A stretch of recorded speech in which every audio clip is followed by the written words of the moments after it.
Hello? I am back.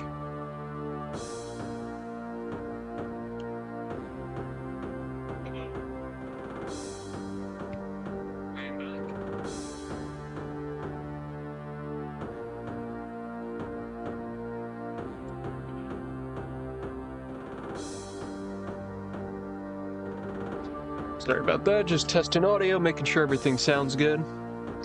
We'll be starting the stream up in a second.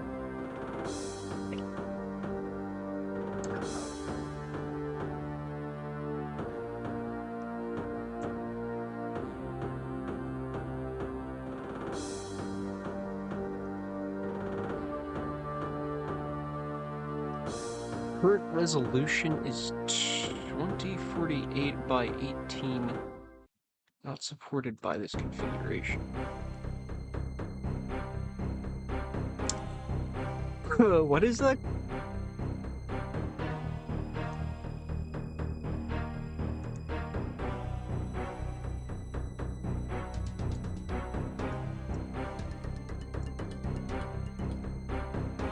What's it having problems with?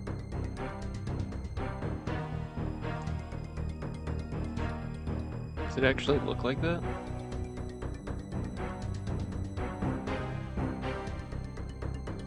Oh.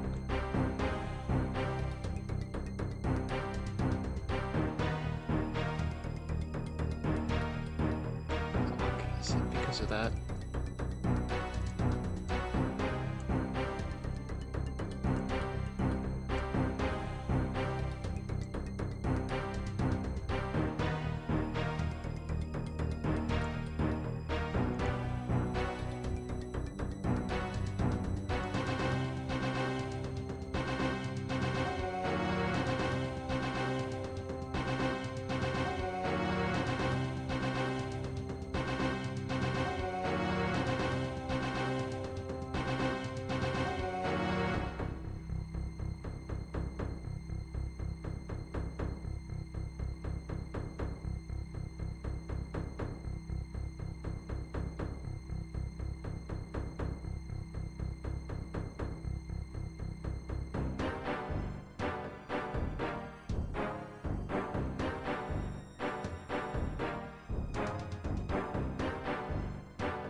Sorry about that interruption. I thought that just fixed this, but I guess it did not.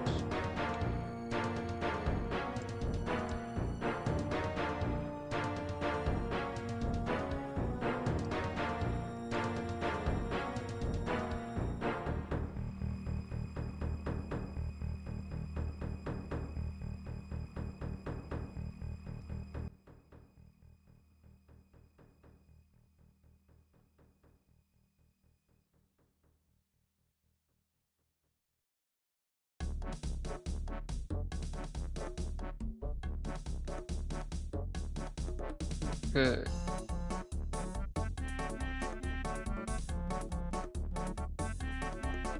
This may be good now. I just had to fiddle with the scale and settings, but it is good.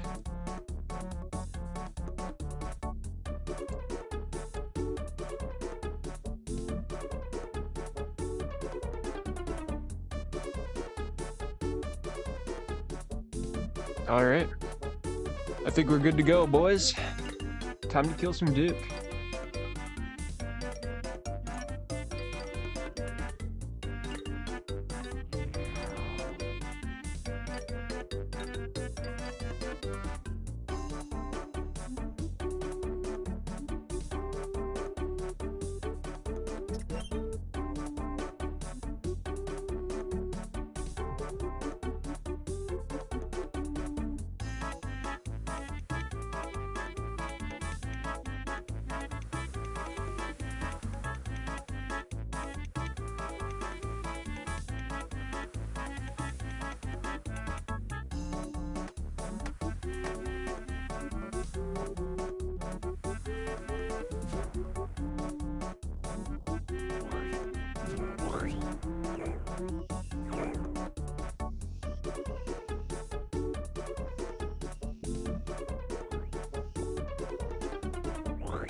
Seems like that scaling did fix it. I guess there was some issue. YouTube can't handle anything bigger than 1920 by 1080. Go figure.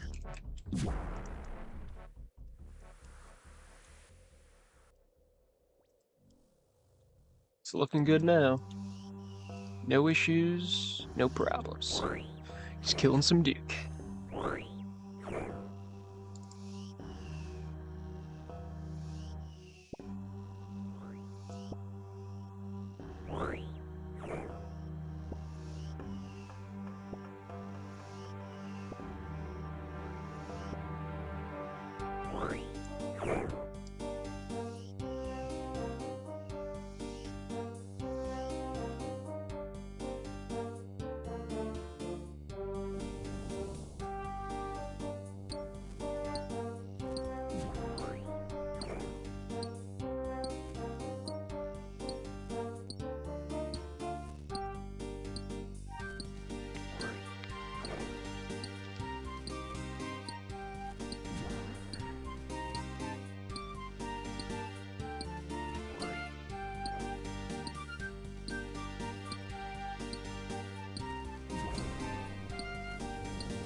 Mature move.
Supply drop, always a great one. Everyone loves a supply drop.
Oh, tricky bastard.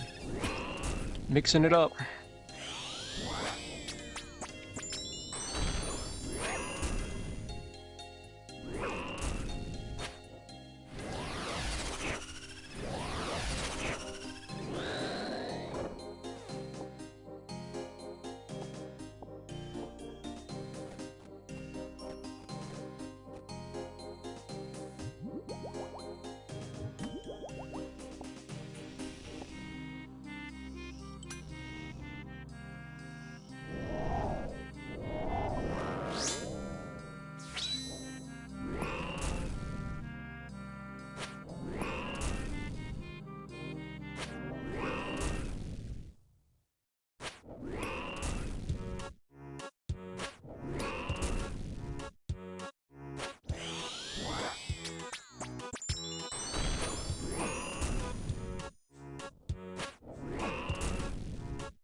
Oh, I will take that sweet drop.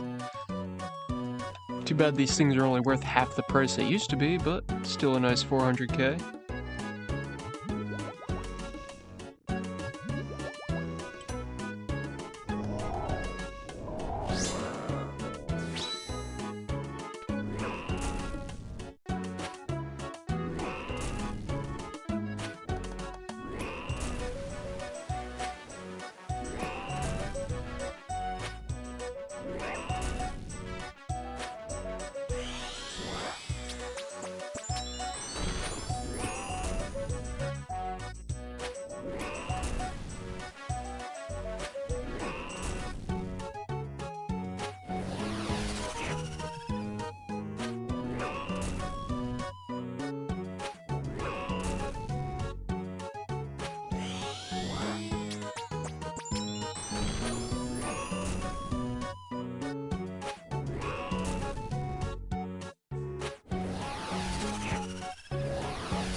To the collection game. Alright.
Oh, excuse me.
Should have been wearing the light bearer during that creation thing. I'll just chill here for a second.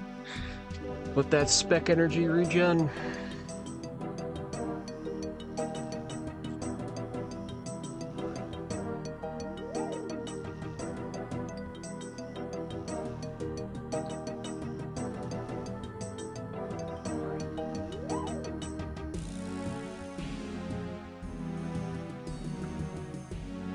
How you doing, chat?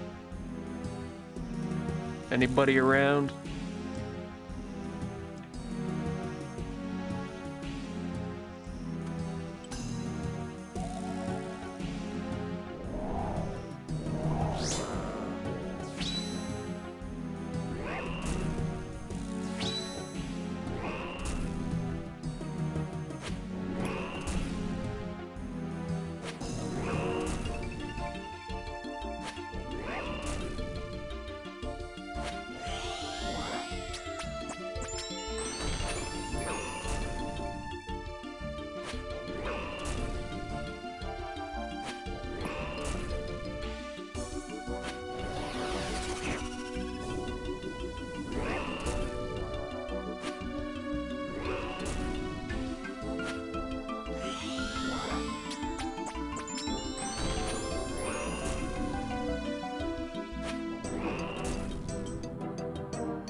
Got greedy there.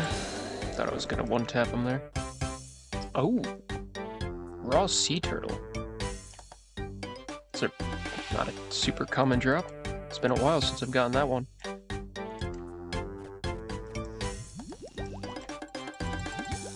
I'll fucking take it. Nice little high-tier food. Offset some of the cost for this boss.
Broski's fucking me up.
Thank you for being gracious and dying for me, buddy.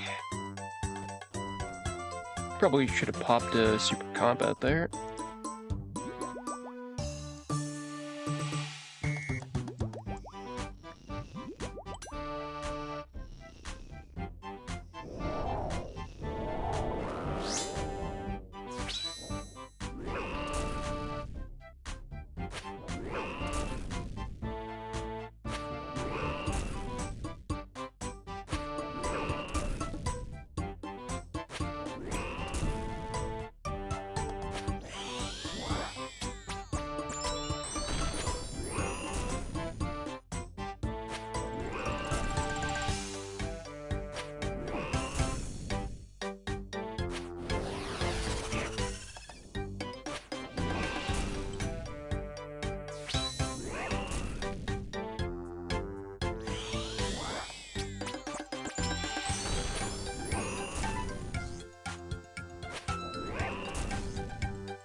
What's the wrong one?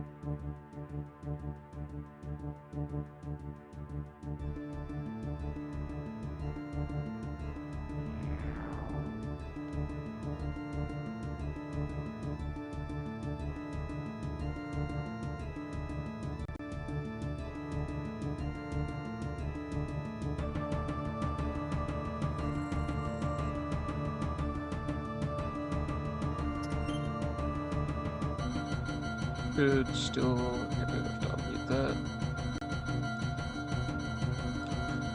Okay.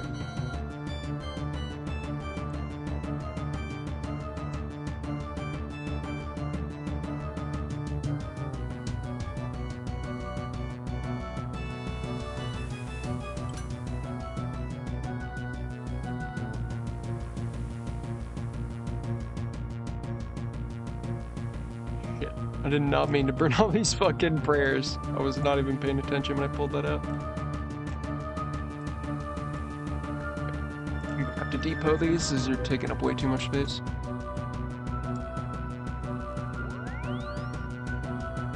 Never use that many prayer potions in my fucking dreams. Never would use that many for this guy. Always come here with like 5 to 6. I'm sure if I had some slightly better gear, I probably could burn in a good amount, but there we go. Now that's ideal.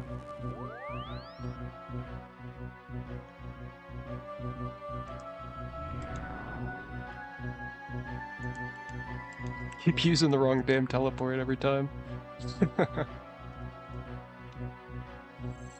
Alright, we got this guy. We get this guy. Just about if he's... just really comes down to if he's, gracious with his drops or not.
Welcome to the stream.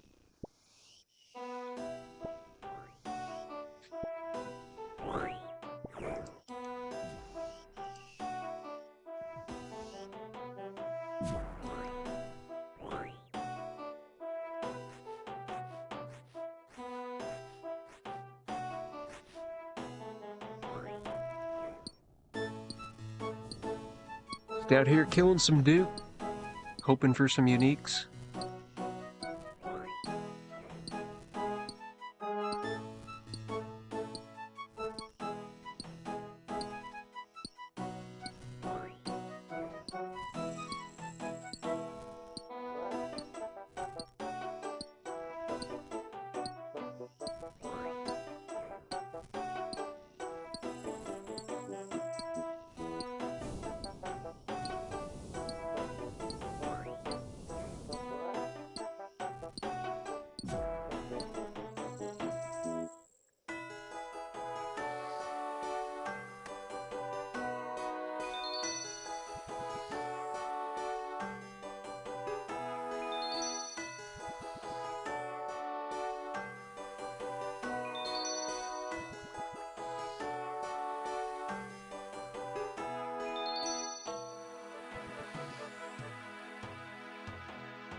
Just gonna wait a second to see where this gas is. Alright.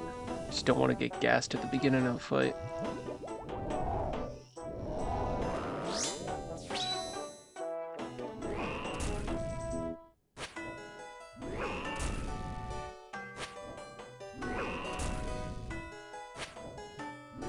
That was a nice big spec, so I'm gonna save the second spec.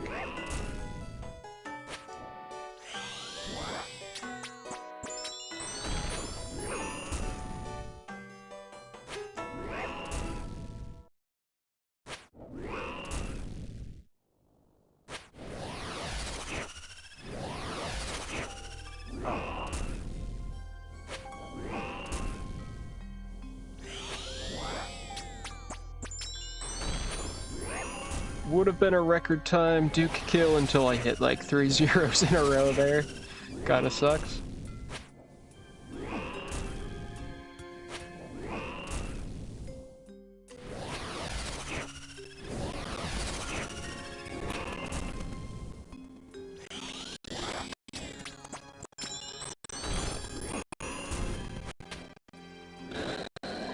Still a nice quick time though.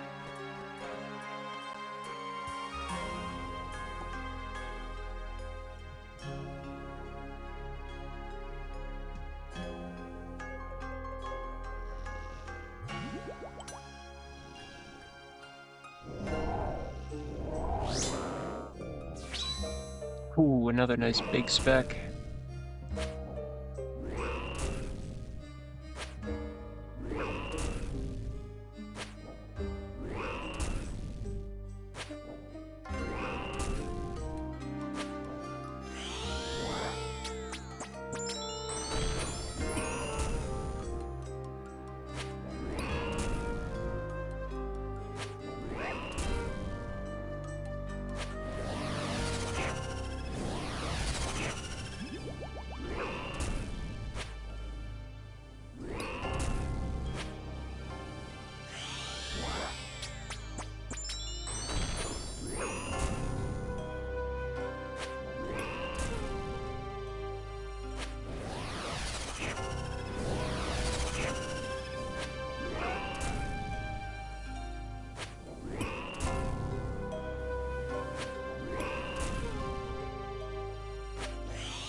Interesting drop.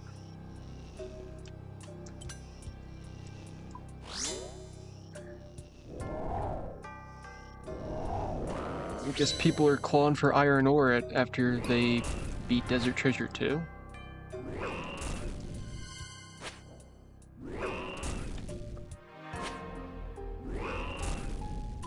Just like when they need those bronze bars, those are very important after you beat Desert Treasure 2.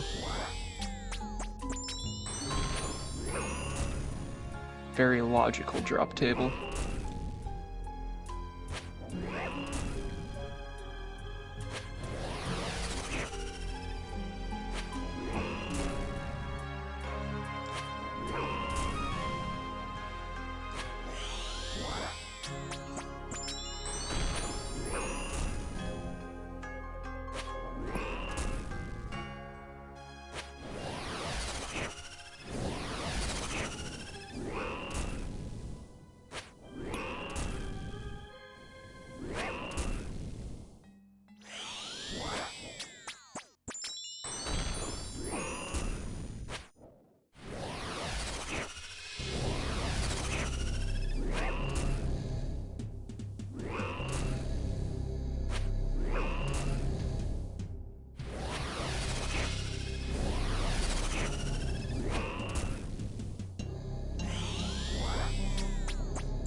That's more like it.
Why'd he do the triple there? That's odd. He should have been doing the double slam there. That's odd. Very odd.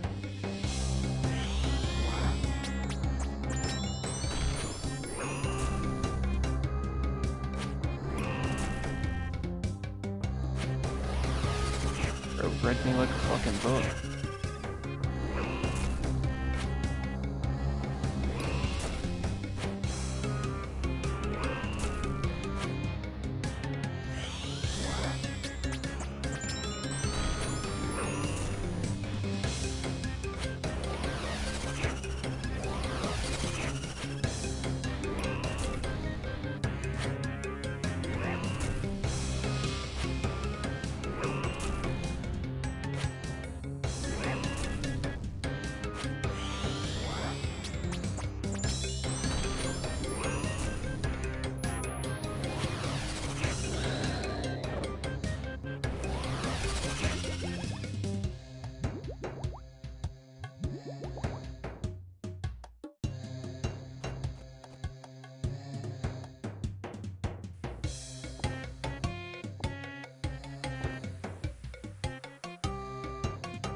Throw on some rapid restore, maybe I'll get a few hit points back.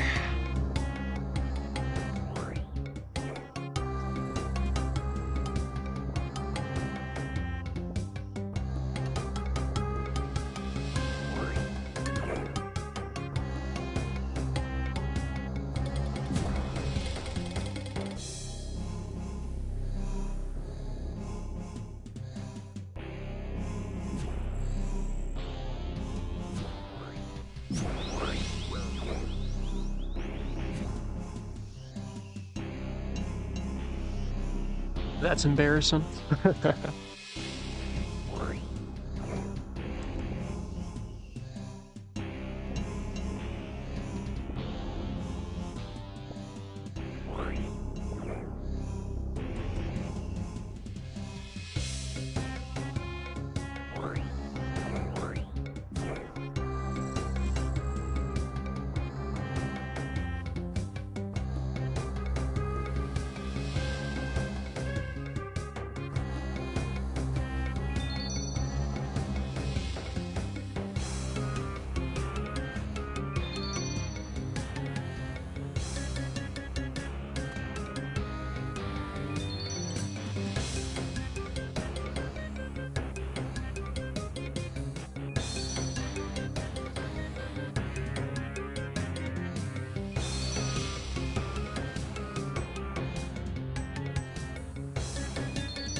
You fucking die already, bro? Jesus.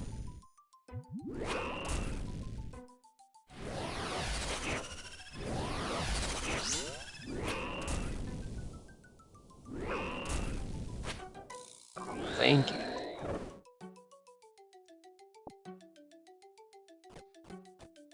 I might be able to squeeze out another fight. If I get lucky with the specs, I can definitely kill this guy within this health. I'll just sit here for a minute, let that spec energy recharge.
Alright. Let's kill this motherfucker. Hopefully I get lucky with the specs. Okay, 2. Let's see what the other one is. 26 overall, okay.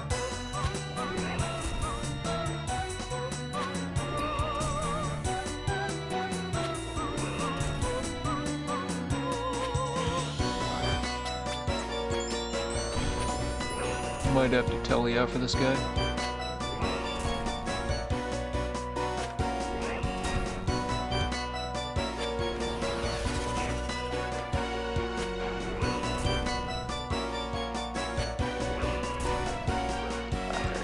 When you do that, when you do that, you gotta tally out.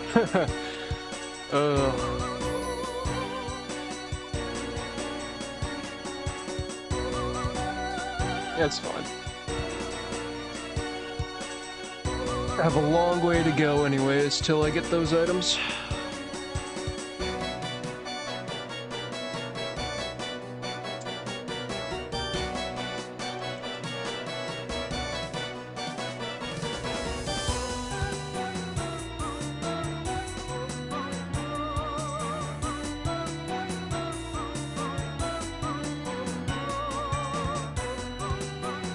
Prayer point back. Get back in.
Try not to fuck up as much as I did last time.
How the fuck do you fuck up that bad, bro?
Thank you, Poison.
No spec.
Why is this guy's rotations all jacked up?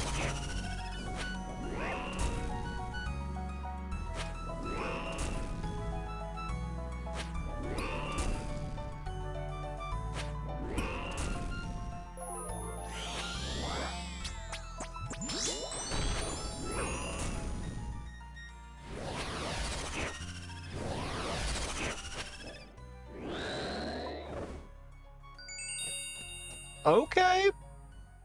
I'll take a second one. I'll take a second one.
I'm gonna take a quick break once I get all this stuff gathered up, and I will be back.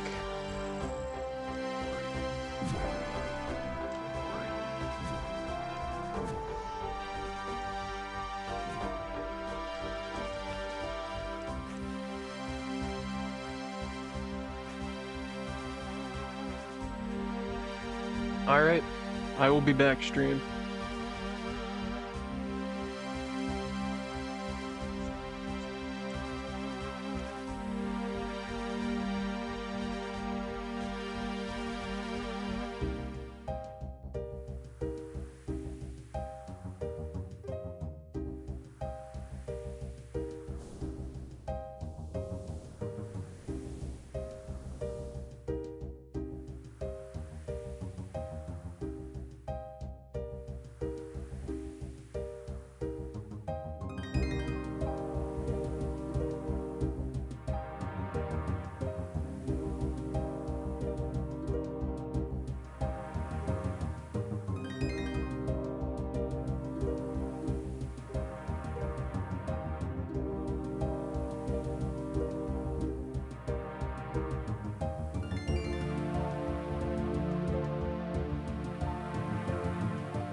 I am back, stream. Sorry about that.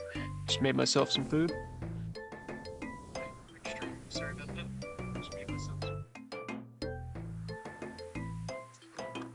Alright.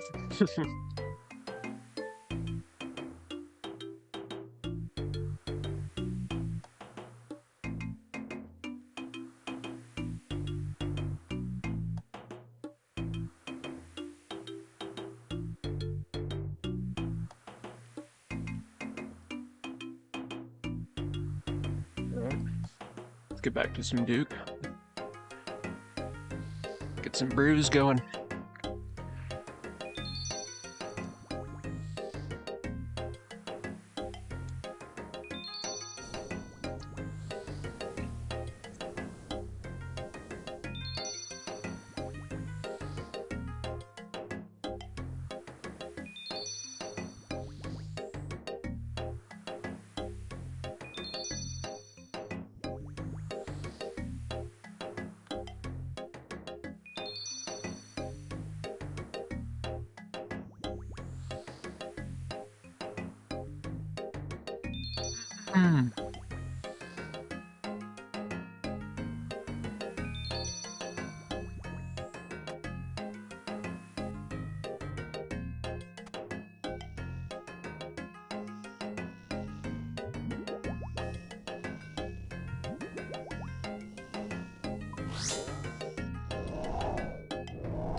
Rest in peace.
Ooh, that's a good one.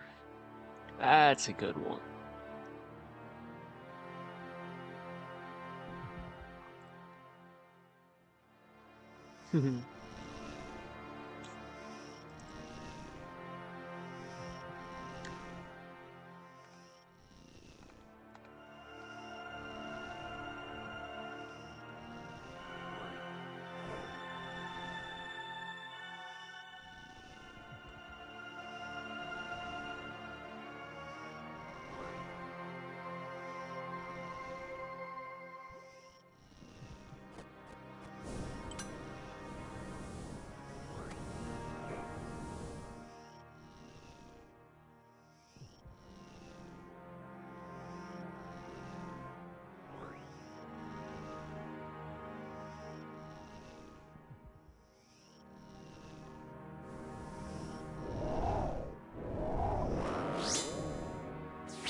Please hit him.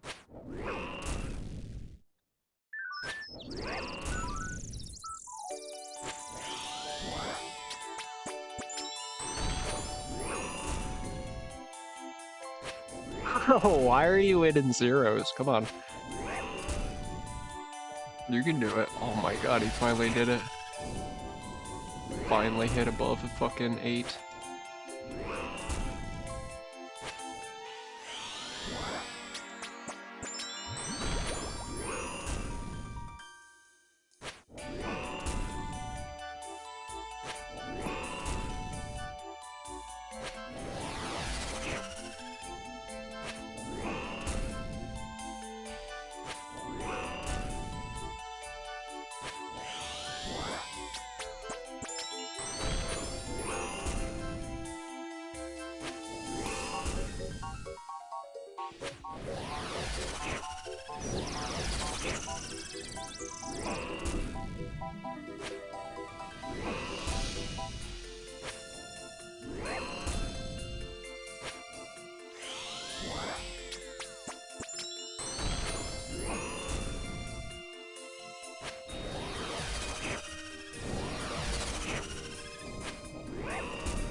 Finally, Jesus.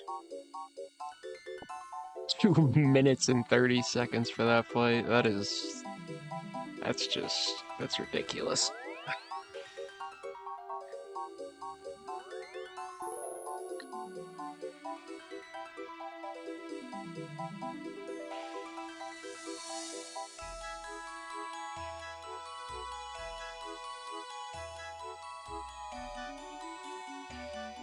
Can't complain, I did just make like over a mil off that inventory probably.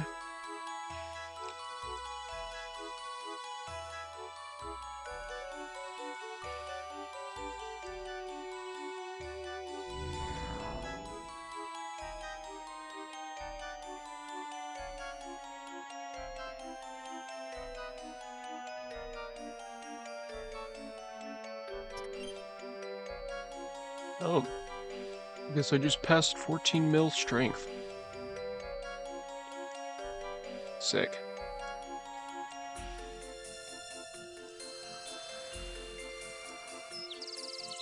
Road to 126 strength.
Alright.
Yeah.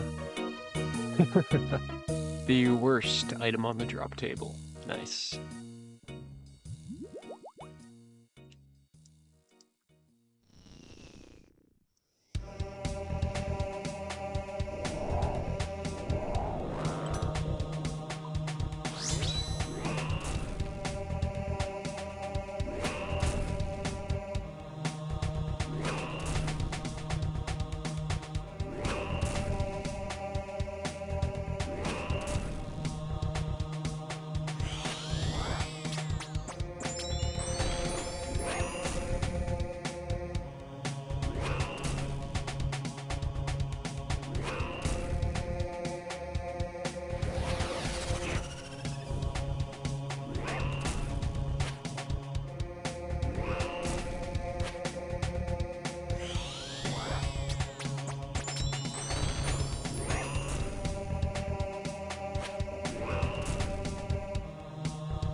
That's a nice drop. Yes, sirree.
That's embarrassing.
Any gas? Okay.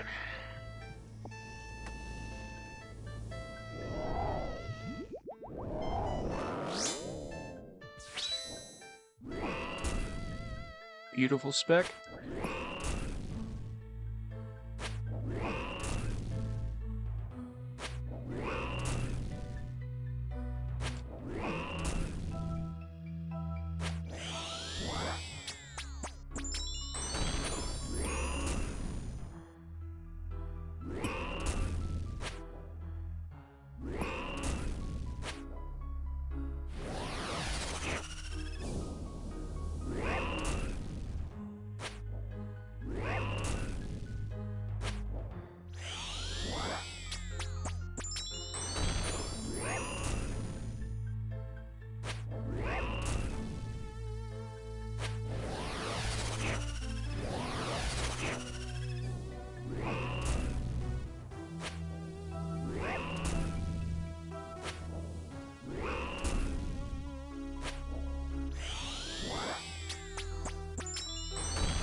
Nice.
Oh, hoo, hoo, I am getting blessed today.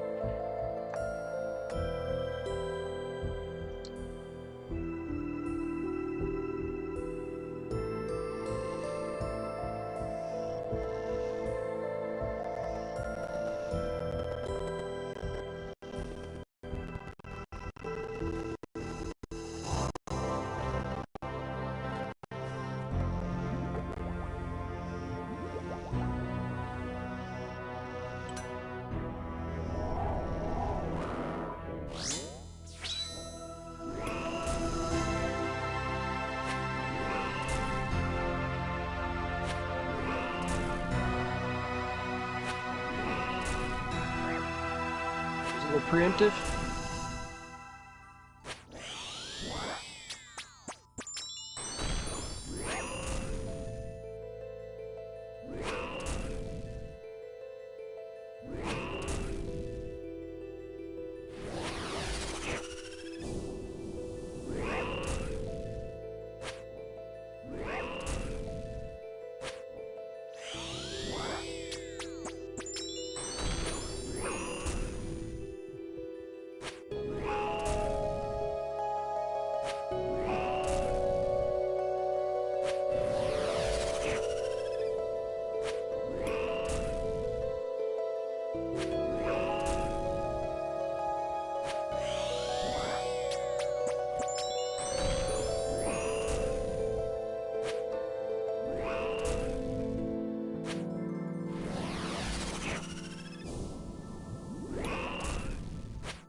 Really good inventory there.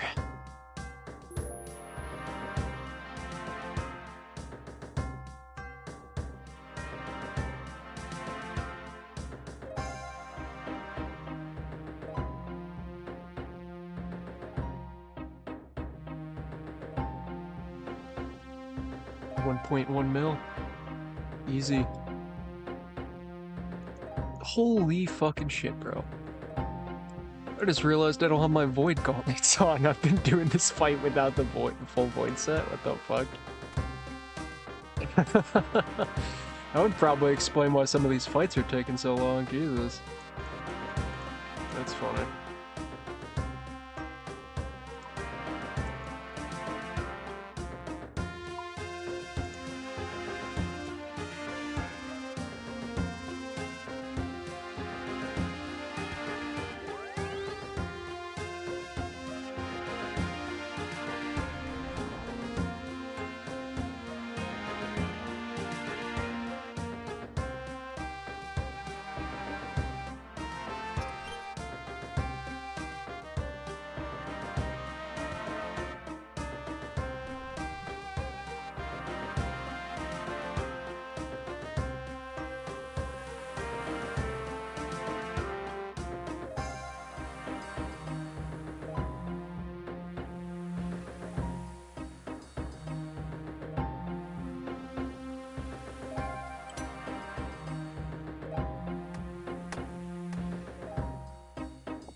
No comment on that one? No comment.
Mine up a few inventories worth.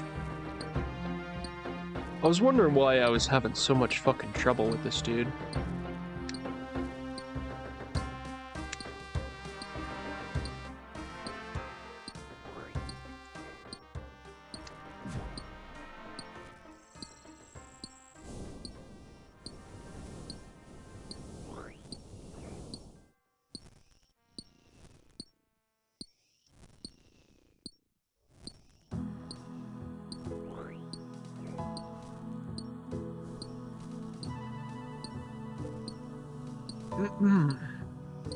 Oh, it's more than enough.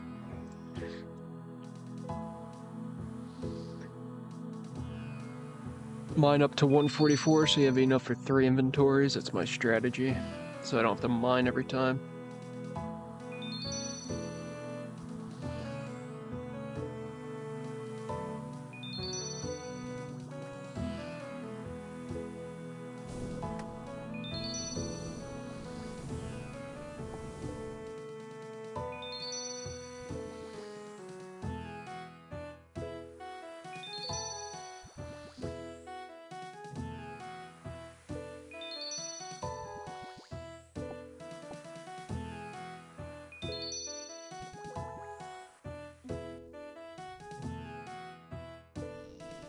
Wait for the gas.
We'll take the rubies.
Another supply drop.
Another supply drop.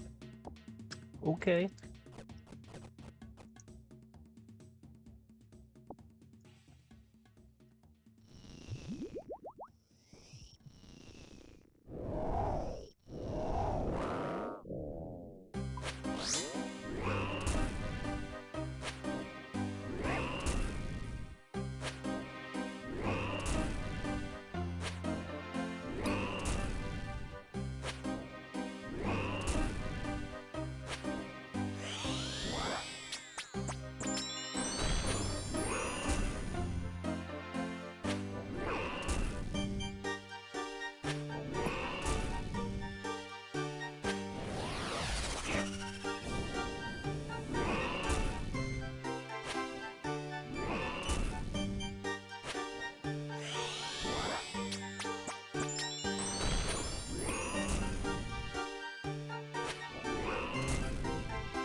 That was a mistake.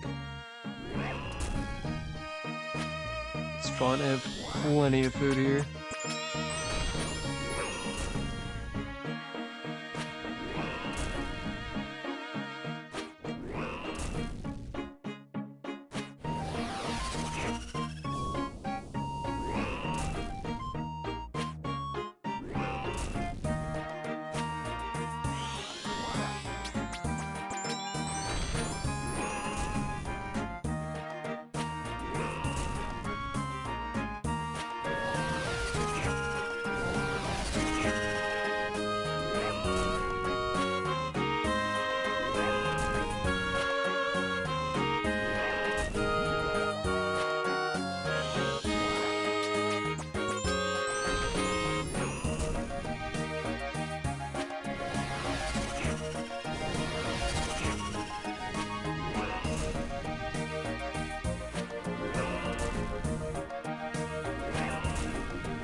Not a great run so far, but still not bad.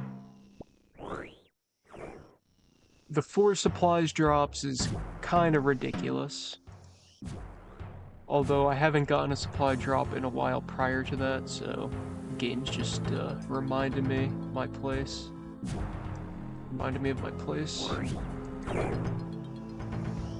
And that is not giving me uniques.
Just gonna chill here for a second.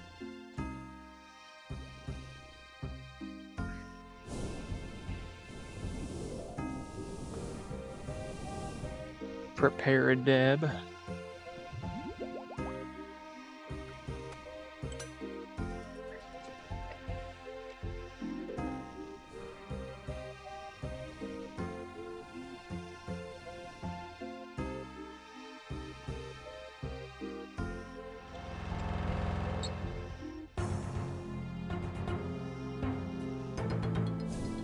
Best part about this boss is that you can just chill here as long as you want, as long as you don't log out.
All right, let's get this going.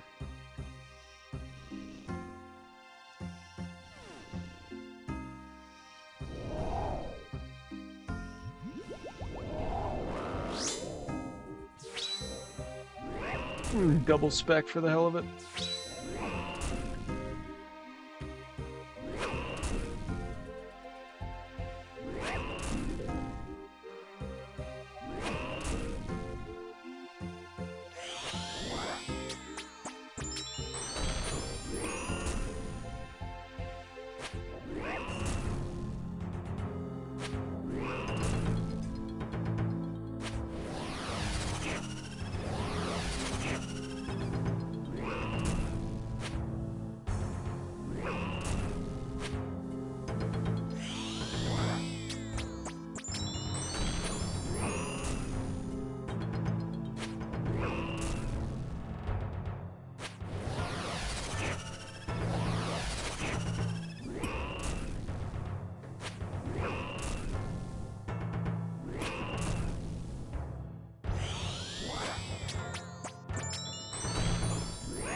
Interesting drop.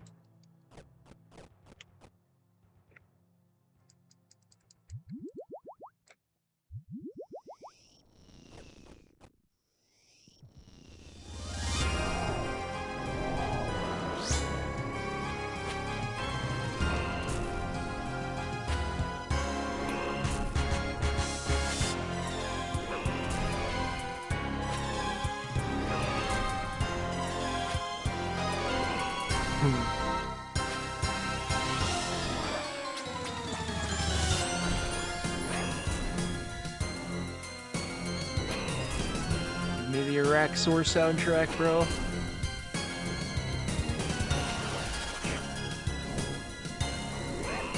Remind me of that hell.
Oh, of course. 5th supply drop. Awesome. Guess I'll keep on doing the fights then. You really want me to be here for more time. I will take it.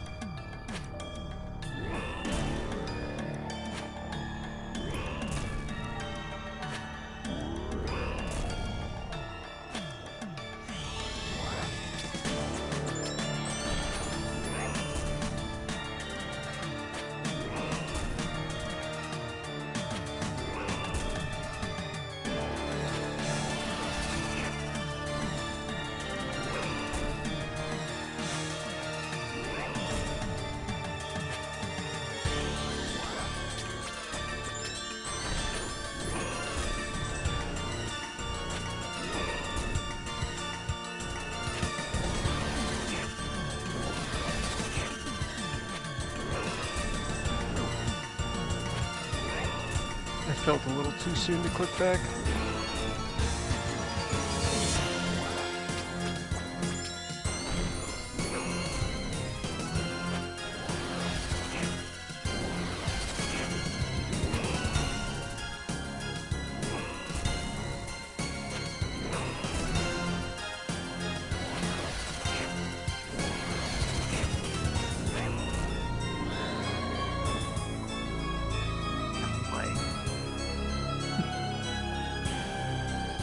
I shouldn't even say anything.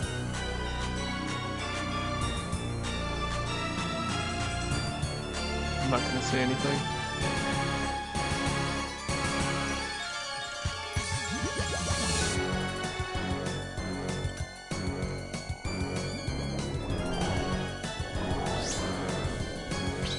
Brother just gassed me.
Oh!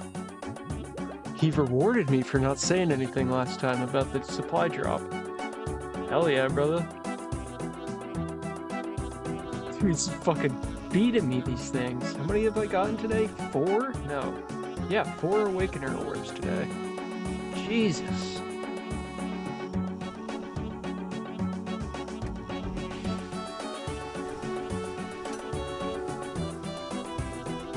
Wow.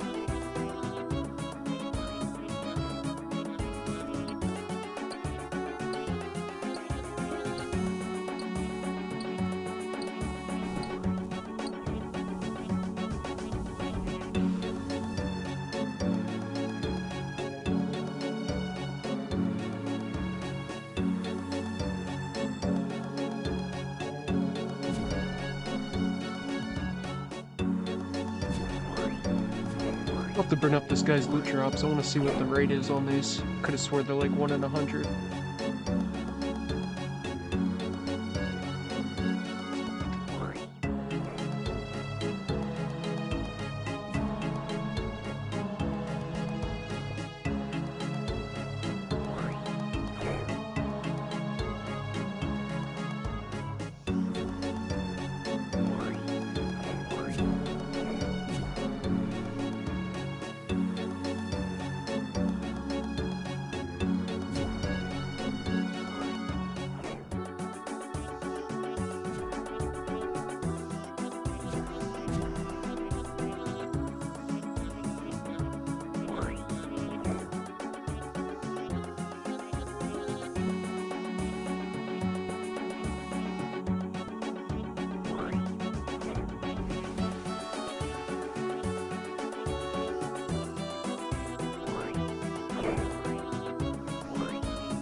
Oh yeah, I've been very lucky with this guy's unique so far.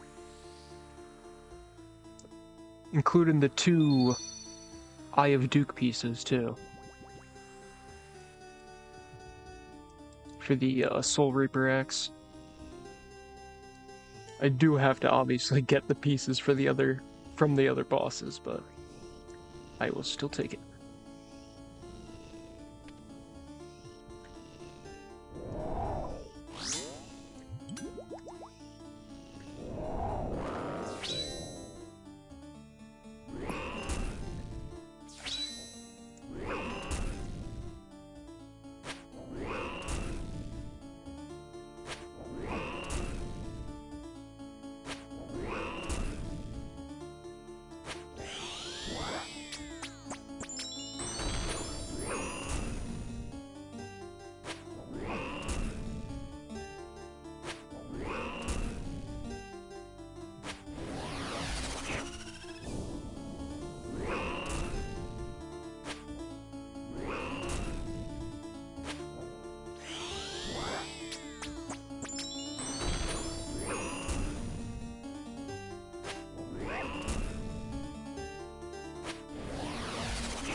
I was lucky.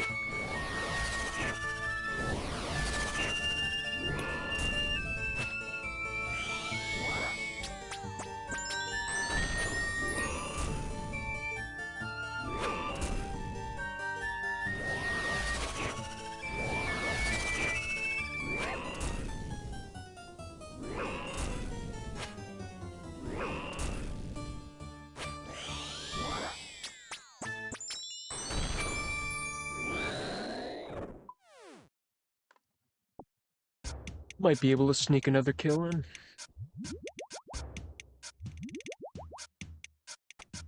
Just make sure I have enough spec energy for double bandos.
Oh shit.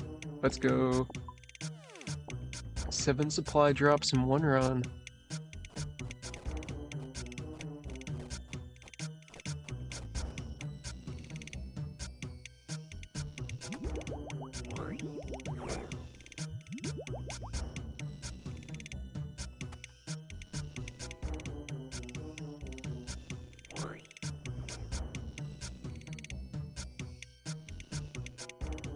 Let's get some spec energy back.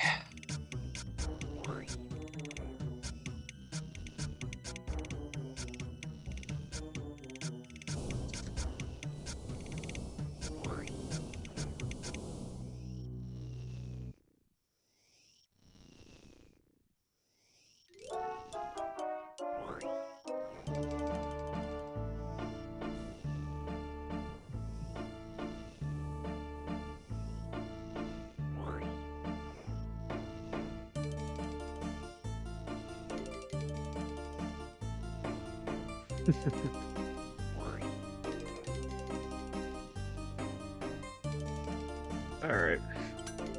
Get one more kill maybe.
Hello? Hello. Dude, can today be over already? What is that? Shitty ass fucking morning. I was gonna join earlier, but the power in my room went down. Mm-hmm. The breaker tripped. So I had to go flip that, but it wouldn't flip back immediately. I had to wait for it to flip back. So that happened. Nice. Yeah, which, I don't know. Happens when it's like hot or too windy or something. Just because of the way this house is wired and it's an old fucking box in there. Mm-hmm. But it only ever happens to my room. Otherwise, if the power goes out, the whole house is down. My room is the only room in the house that'll actually just go down. That's strange. One of the breakers in there are probably going bad, but that breaker box is so old, I don't think you can get those breakers anymore.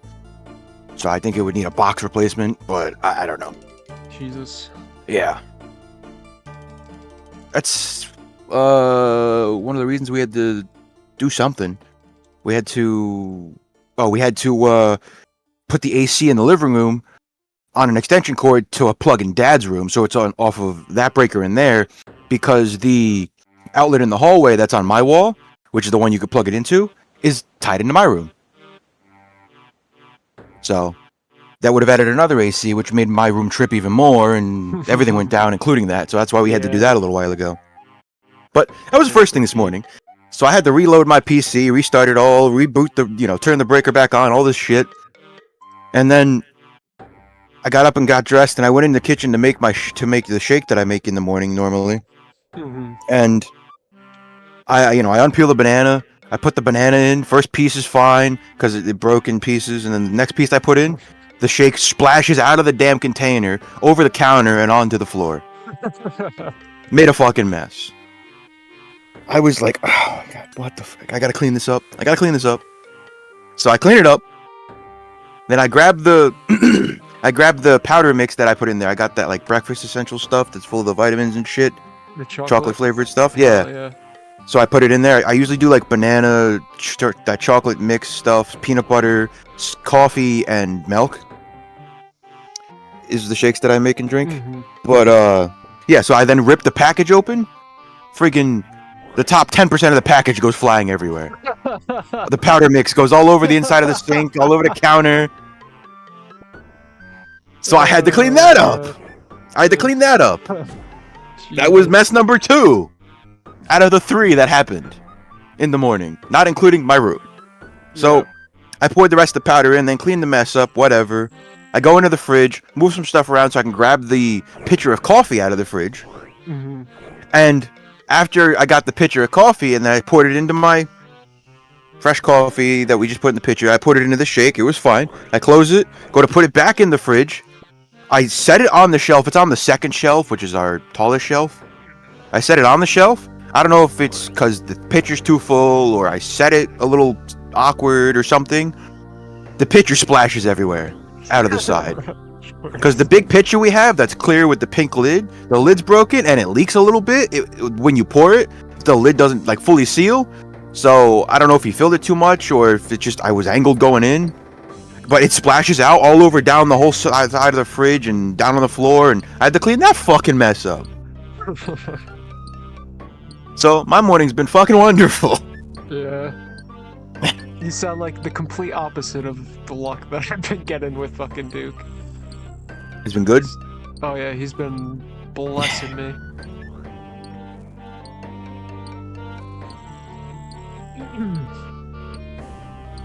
I know you don't like follow gaming news and stuff too much, but have you seen did you see the stuff with Nintendo recently? What are they doing? Well, they had a direct today and they showed off a bunch of shit. It was like an hour and change long.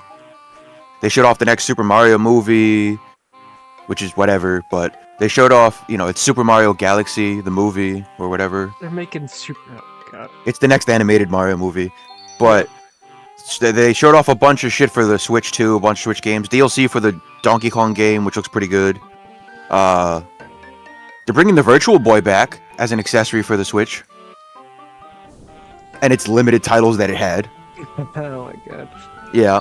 And then a bunch of other games and whatever. They announced, Resident Evil is going to be releasing on their a remaster of Fatal Frame 2, which I thought was cool. Or a remake, sorry, not a remaster, a remake of the game, which I thought was cool. Mm-hmm. And then a bunch of other stuff. But no, that was exactly what I was talking about. No, recently Nintendo filed for a couple patents, and they got approved by the U.S. Patent Office or wherever they have filed. Patents for because they're still trying to fight this whole Pal World thing. Oh. So the first patent they got is for riding like certain flying creatures and other people like vehicle stuff, like their pals or Pokemon. Because like in the newer games, you can ride like the legendary creatures in Scarlet and Violet, or just motorcycles that you ride around, basically. Okay. Yeah, depending on which game you get, is which motorcycle legendary you get to help you, and you ride around. And then, in Arceus, you can ride Legend Arceus there. You can ride the birds and Gyarados across the water and other stuff. So the first patent was for that, which is fine because it's specific to the Pokemon, to the game. So it's not like that's a huge thing people are going to copy. Mm-hmm. It's to that like letter of extent. But the second patent they got, which is a freaking absurd, they got the patent for the catch and release fighting system. Catching any sort of anything and then throwing it out to fight for you is now patented under them. They own it. So any game that is made in any style like that is now screwed. Well, Nintendo could technically go. Yeah, Nintendo could now go after them. Which is insane. They just allowed them to patent basically a whole genre of video games. Because like Creature Catcher has become like a separate genre. Well, yeah, I feel like that's definitely been a genre that's been around for quite a long time. And it was around before Pokemon. There was other creature catchers. They weren't the first. They're just the biggest. So, that was just... like, I don't know how Digimon works. How do they do that in that universe? Do they just, like, go to a shop and buy some fucking balls or something off the wall? I've played one Digimon. I've seen little bits of the show when I was younger, but I have one on my PlayStation, and it's an insane game. I got so aggravated playing that Digimon on the PlayStation because the problem with Digimons is they only lasted so long, and then they would you would have to get a new one, or they would unevolve or whatever, or digitize, or some nonsense. Yeah, so you were always having to re-get them and re-evolve them, and it was a mess. I don't know if that was something specific to that game or if that's how it happens. Digimon only lasts digitized in strong forms for so long. But yeah, no idea. I don't think it's... I don't know enough about Digimon to know, honestly. Yeah, I think I have like very vague memories of watching the old show years and years ago when I was a kid. Digimon... I only watched it like maybe once or twice ever. How do they catch Digimon? The specific method depends on the game, so it is different based on the game. Okay. Nice. Common approaches including scanning and collecting data during battles to generate Digimons later, as in like the Digimon Story Cyber Sleuth game, or recruiting them by selecting the correct answers to questions during battles, as in Digimon Survive, or in some games, specific items or conditions like feeding Digimon its favorite food to tame it like a regular creature, and then scan it and convert them to battle for you. In games like Cyber Sleuth, you must scan them in battle until you reach 100% scan data, so they must be scanned multiple times to even catch them. Oh, so it's like, didn't they do a Pokemon game like that where you had to like catch a certain amount to evolve them or some shit like that? I think so, it sounds familiar. Yeah, and then once you have enough of the data, you can create your own. You digitize your own, so it's technically different than the one you scanned. Okay. Yeah, and then otherwise, other games you have conversations when they battle and you answer the questions, they'll just join you. You get them as like friends, as how it kind of plays in the show, I think. Yeah, they all become your best friend, I guess. Because unlike Pokemon, Digimon can talk.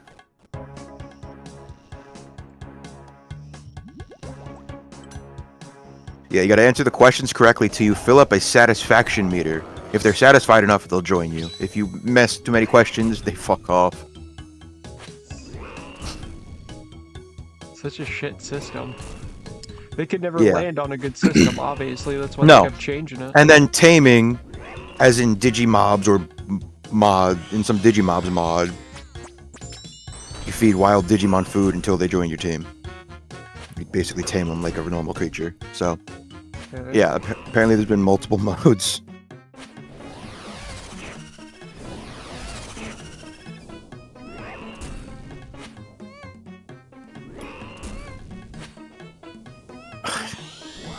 Some games like Digimon World 2 require specific items to recruit Digimon. If you don't have the item, they're not recruitable. In games like Digimon World 3, there are certain Digimon you can obtain by having DNA patches and evolving to ultimate forms or just obtaining other ones that you need a patch for. Which is not okay. There is an actual catch system. In some games, there is specific mechanics that are used on specific Digimon. You use a trap called the Digi-Catch, and it just can catch Digimon. In Digimon World X, that was implemented. So I guess every Digimon game is fucking different. You tame them, you catch them, you scan them. You need items, you don't need items, you answer questions. Like, what? Okay. Was Digimon like in manga or something, or did it just start with like the TV show? It's Japanese, I know that much. Was it just like some company just trying to like copy Pokemon? They're like, oh, we got this.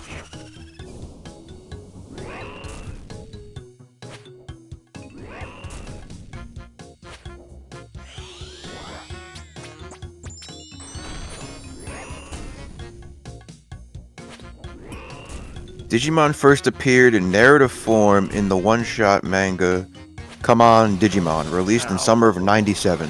So it's something after the show was made? This show didn't come till '99. Oh, okay. So the one-shot was first. And the show came in '99 with 3 seasons. Yeah, and then got canceled because it was fucking dog shit. The original show, yes. And then they made another one, which I don't think lasted many seasons, and...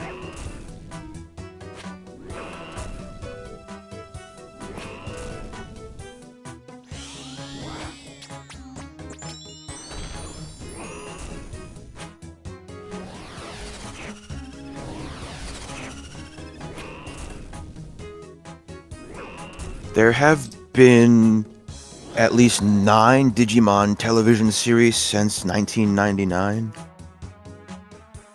Digimon Adventure, Digimon Adventure 2, Digimon Tamers, Digimon Frontiers, Digimon Savers. Okay. Digimon X-Rose Wars, Digimon Universe, App Monsters. The Digimon Adventure reboot, I guess the original series had a reboot in 2020. And then Digimon Ghost Game. And then there's multiple movies, extra OVAs and stuff. And then a Digimon Adventure Tri-Film series, which is, I guess, a movie version of the original show.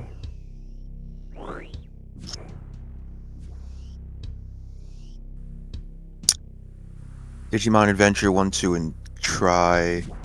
They're part of the same story, but the 2020 Adventure series is a separate reboot. Okay. So the Tri movie series is part of the first series. Whatever. Nice. Yeah. So 99 to 2000, 2000 to 2001, 01 to 02, 02 to 03, then 06 to 07, 10 to 12, 16 to 17, 2021, and then 21 to 23. I guess there's been no show since 2023. I don't know. It's another one of those, you know, shows or animes or whatever that are based off of something else created in Japan that, you know, are very inconsistent with, is it good, is it not good, the rules work this way, they work that way, they, you know, that's someone made somewhere.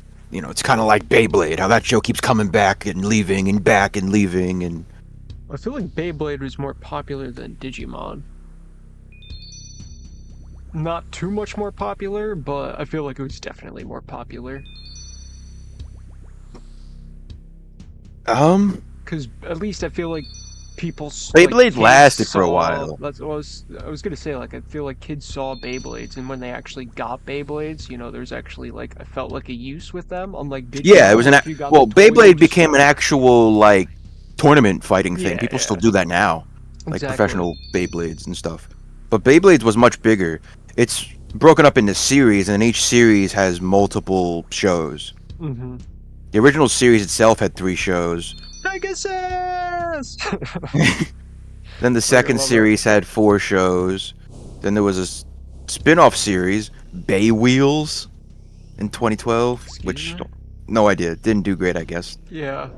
And then there was the fourth technical series after the spin-off, had 1, 2, 3, 4, 5, 6, 7 shows. And then what they're in now, Beyblade X, I guess, is the newest series. So 1, 2, 3, 4, 5, 6, 8, 9, 10, 12, 13, 14. Why would you run out there? So there's like 16 shows as of 2023, and I guess they're still going. Excuse me? Okay.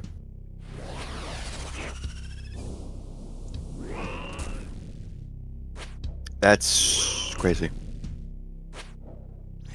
But it's understandable. Yeah. But like the problem with Digimon is like you didn't just need the fucking Digimon, you needed like the whole fucking card system too. Didn't it have like a card system you needed too? To like actually play the game? I don't know, I never played it. The details and shit? Probably. I never played it, but probably. Because I remember always seeing like those old commercials where they would roll out their Digimon to the card and the card would activate it or something. Because they had like some weird sensors and shit. Digimon. I think this is the game. Yes, Digimon World Next Order, I think is the game that I had. I mean, I could literally just look. It's on the shelf right next to me. Instead of guesstimating. But which pile is it in? Is it in good pile, okay pile, or shitty pile? I think it's probably in the last pile. The way that I've separated these. Or just quality of the game or something? But, well, it was on how I played them. Like, these I play the most, these I don't, these I played less, these I played less. Like, some of them, these are still good, but yeah, here it is. It is Digimon World Next Order is the game I had. But no, most of the games in my left pile are either there was no room in the other piles, or these games are absolute dog shit. Like, Deus Ex Mankind Divided Day 1 Edition, it's an okay game, it just didn't run on the PlayStation. It would freeze, it would bug, it would crash, it wouldn't run. Or like, I don't know, whatever this game is I got at some point, Armageddon Decks of Destiny, some damn card game, I guess, or something. No idea. It's some like card RTS gameplay that's like mixed together. I have it, never played it. I don't think I've ever played it, and I picked it up for like $5. Or Digimon, which was a shitty game, or Siberia 3. What a crap game. Oh, isn't that the game with like the woman and the dog on the front or something? This one doesn't have the dog, but it does have the woman on the front. It's the same series. You're the woman who plays in Siberia. Yeah. The story game with puzzles and. I feel like people talked about one of those games. It's not good, but like. Well, that was the issue. I saw this one for like. Too boring. I saw this game for like $5 or less than $5 when I found it. And I was like, oh, I heard people talking about Siberia. It's pretty good, from what I heard.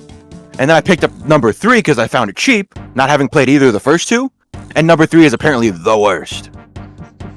Which, again, it's just like Mankind, Deus Ex there. It wouldn't run sometimes. When it did run, it would crash, it would be buggy, it would skip, it had frame issues. It was literally unplayable at certain points.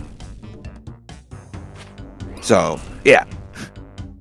There's quite a few games that I have on this PS4 that they didn't run. Or they weren't great. It's either unoptimized or fucking who knows. Some of them just had bugs that were just never fixed. I'm surprised about the Deus Ex one. Like that Deus Ex would you try sometimes load a new area and it would just crash. It would crash on loading. I guess Mankind Divided at that point was pretty late into the PS4. Yeah, that's like it is, and I think that's late into the Deus Ex series too. I think that was like the third game or fourth game or something.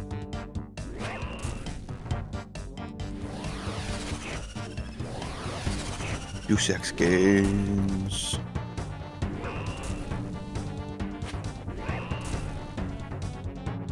Deus Ex Mankind Divided was 2016. When was PS4 released? Like 2014? Earlier than that, I think. 2013. 2013. So. Yeah, so it was 3 years into the. The PS4 was. Well, before they came out with the Pro, yeah, it was like, around for a couple of years. You No, have I have the the Pro? Slim. Oh, I have the Slim. So actually, I don't even have the first one. Yeah, I was like, that might be your issue with the.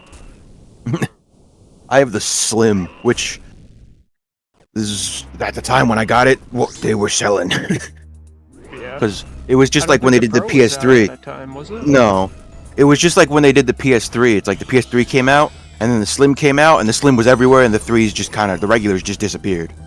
They did the same thing with the PS4. The 4 came out, I didn't get it because I had an Xbox at that point, and then when I traded the Xbox in, because my Xbox was just crap, Yep. and most games were unplayable without internet. Well, all games, because if they weren't updated, you couldn't play it, which was a stupid feature. The only system you could get at the time was a Slim. Was that the one you purchased or you got from Zach Hebert? That was the 360, not the actual Xbox One. The Xbox One I Okay, purchased. the one. That's right. Yeah, I had an original Xbox One, which was... I remember you got one of 360 or something. Is that the one you Yeah, still the have, 360... Yeah, that's the one I still have. or- Okay. The white one. Or actually, no. I thought you This is the had- one. This is the one I got from my uncle. Yeah, well, he had the one I one had you from- got right on that one. Yeah, which works. But this is the one I got from Zach. I got rid of at some point. I think you traded. I traded it for in? Something, right?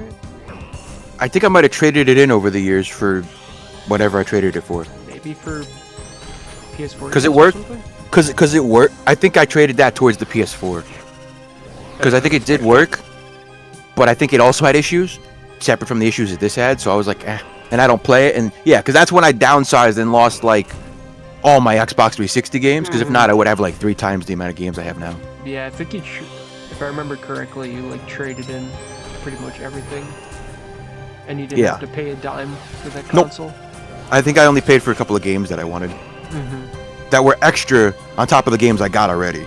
Because the PS4 came with the Infinity War and came with Infinite Warfare and the Modern Warfare bundle combo. And then I also bought a game with it, which was also paid for. But then I bought like 2 other ones that I bought myself. Yeah, that was when GameStop prices were okay. I mean, it was still a heck of a lot to trade in. I traded in the 360 with 2 controllers and like, I don't know, 30 games. And that was after they gave me back like 3 games they wouldn't accept. Because they could accept them, but there was like 3 games that if they accepted them, I would have got maybe 20 cents combined with the 3 games. Jesus, so they're like. They were like, just take these back. It's not worth for me to take. This game could only get you like 5 cents. This one will get you 10 cents. It's like, just keep at them. least it sounds like you had a decent person at the time. Oh, helping at the you out, time. because you know that if it Well. was like some of the people who work there nowadays, they probably would. Oh, they'll just scan them and move on. Yeah. Be like, go fuck yourself. Even Yeah, though but the it- trading prices aren't what they used to be either. Oh no, they're worse now than they were before. Everything's... If you're not trading something in the GameStop like weeks or a month or 2 after it came out, like initial like release, there's no way you're getting much money back on your thing. Because you can get like a, hey, you bought the $60 game, you don't like it, you want to return it after the 30-day policy and get like trade-in credit or something. Yeah, you could probably trade it in for like 30-40 bucks. But like as the months go on and if a year goes by, it goes down to whatever price it is based on the game. Like game prices now are really in the toilet. I think even the system prices are down. Because at one point I was thinking of trading that PS4 in and all my games for a PS5. Or the games I don't play and the PS4 for PS5. because games are compatible with the PS5, but the PS5 is so damn expensive. I never did it. It's gonna be like the way the PS4 was, or was it the PS4 or the PS3 where you had to just completely format the hard drive so it could play the one thing? So you needed basically 3 hard drives to actually utilize the system fully. I don't remember. It might have been the PS3, because I remember there was some shit where it's like, oh yeah, it's backwards compatible with PS1 and PS2 games, but you just need to completely format the system and delete all your fucking save data. Yeah. It's like, wow. Well, that was the thing, I think, with the PS4. The nice part was I have that external hard drive there that has all my stuff on it, so I can move all my data to that. Mm-hmm. And then, if the system needed to be fixed, fix it, then move the data back. I think there's a way to do that.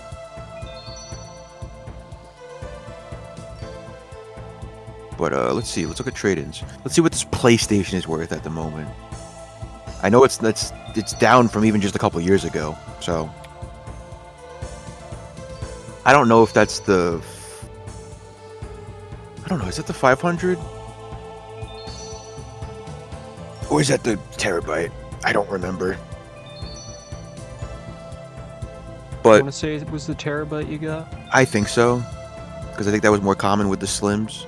Yeah, with the the Slims, because I believe that was like one of the selling points was that it had a bigger hard drive. Yeah, so if I wanted to trade my Slim in right now with one controller, I can get myself $42.35 cash. How much? $42.35 in cash. I can get just under 43 bucks. Oh, wow. But if I want to trade it in store credit because I'm a pro member, Mm-hmm. I can get $60.50. I can get an extra $18.15 for store credit. Still feels like a huge scam. Mm-hmm. $60 for that PS4 with one controller is. If you're not getting at least like 120, I'd say at least. It's not even cash. It's $60 credit. Yeah, it's That's credit, the so thing. you're forced to spend the money. Yep. Well, that's why you wait till there's a sale when, like, hey, the PS5 came out, and if you trade your 4 towards the 5, we'll give you a 50% extra credit on all your trade-in. Mm-hmm. And then you get, like, double your points as well or something. And that way, instead of 60, I get, 75, 80.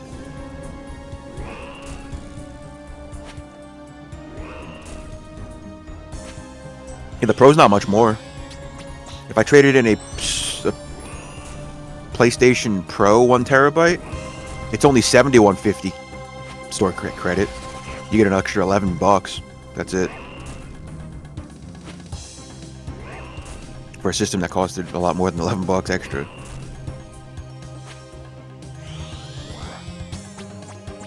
Yeah, Cost a lot more and had like fucking $60 controllers. Wow. Or no, that's fucking Xbox One I'm thinking of. 4 was a little more reasonable with like the $40 or $50 controllers. Yeah, well, then the 5's not though. The 5 they're like 65, Yeah. 70. Yeah, I was gonna say they're probably like closer to like the Joy-Con prices where it's like $80. Yeah, I think trading in a controller for the PS4 is only like 20. Well, I don't know. All these are limited edition ones. Where's just a regular controller? Do you not have just a regular controller on here?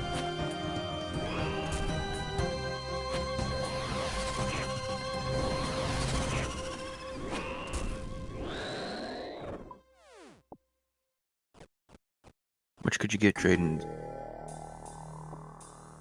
It's weird. There's no price on the regular controller for trading on this website right now. There was before at some point, but I know that because I've seen it. But like all these limited edition ones though, like Last of Us Part 2, PlayStation Blue, Uncharted 4, you could trade them in for about $20. 1980 store credit if you traded it in. Yeah, that's not great. Yeah. Oh, and then game prices are even worse.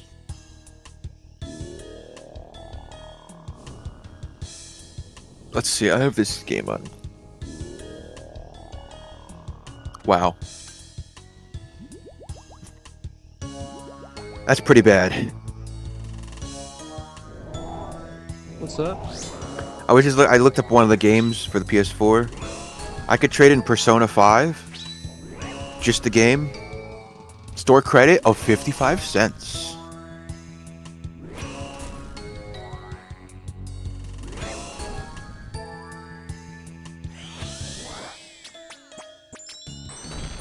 $50.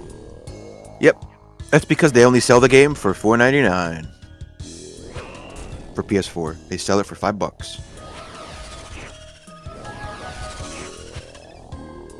Which makes sense because they came out with their second edition of the game, which is the one that's money. Persona 5 Royal is, they sell it for $20. You could get like $6, $7 trade in. That's why that game's cheap. But what else do I have on this system? I don't know. I have a lot on this system. Call of Duty, World War II.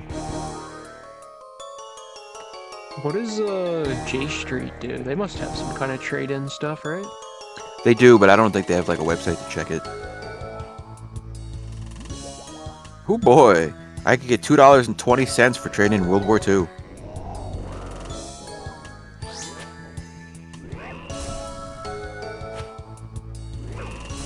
And they only sell it for $10, so yep.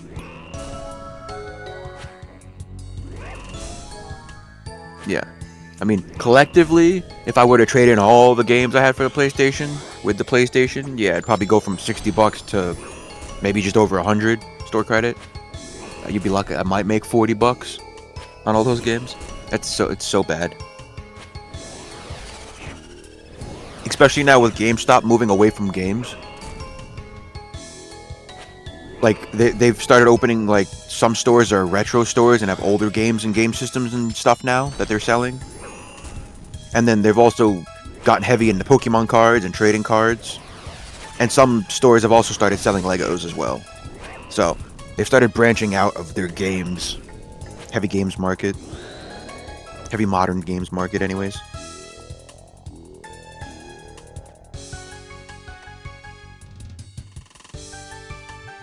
It's pretty nuts. Yeah, they need to stop, like, hoarding up all their old games and start making something fucking new for once. Yeah. Make a new franchise. Yeah, porting games to new systems, or just remaking games that are old. The funny thing is like they were just like finally porting so much stuff to the Switch. And you know what they're gonna have to do for the Switch 2 now? Port everything to the Switch 2, because why would the Switch 2 have everything that the Switch 1 has? Whatever's not on one of those little cartridges, yeah. Because all the cartridges are playable on a Switch 2. I assume the Nintendo Online stuff still must carry over. I think so. I think there's a separate online to buy if you want the new GameCube and other systems. Oh my god. So you would have to buy like the bigger one that includes everything, not the one you had for the Switch one. Yeah, like because the bigger one for the Switch already had like its own exclusive ones like N64 and like Genesis and something else. Yeah, but now I think all of that is included with the new one, which includes the new stuff, which is like another one of the Game Boys or something, and then it's probably like $40 a month. And then it includes the GameCube, I think, as well. I forget what it includes. $40 a month. I hope it's like $40 a month. It's not that much. It's like maybe that much a year. 360 prices. No. $60 a month. Dude, 360 juiced the shit out of that. Their entire player base is cocks. That shit was ridiculous. That's why I never played the 360. It was still a great system, just playing it online was not... Fucking, yeah, I mean, it had good games, sure, but that's as far as it went, because they literally charged you an arm and a leg just to play their fucking games. You pay $60 No, that's the issue. Because they had a great online, and they had a great, like, the Xbox arcade setup and whatever with older games that were just ported to the system to be played.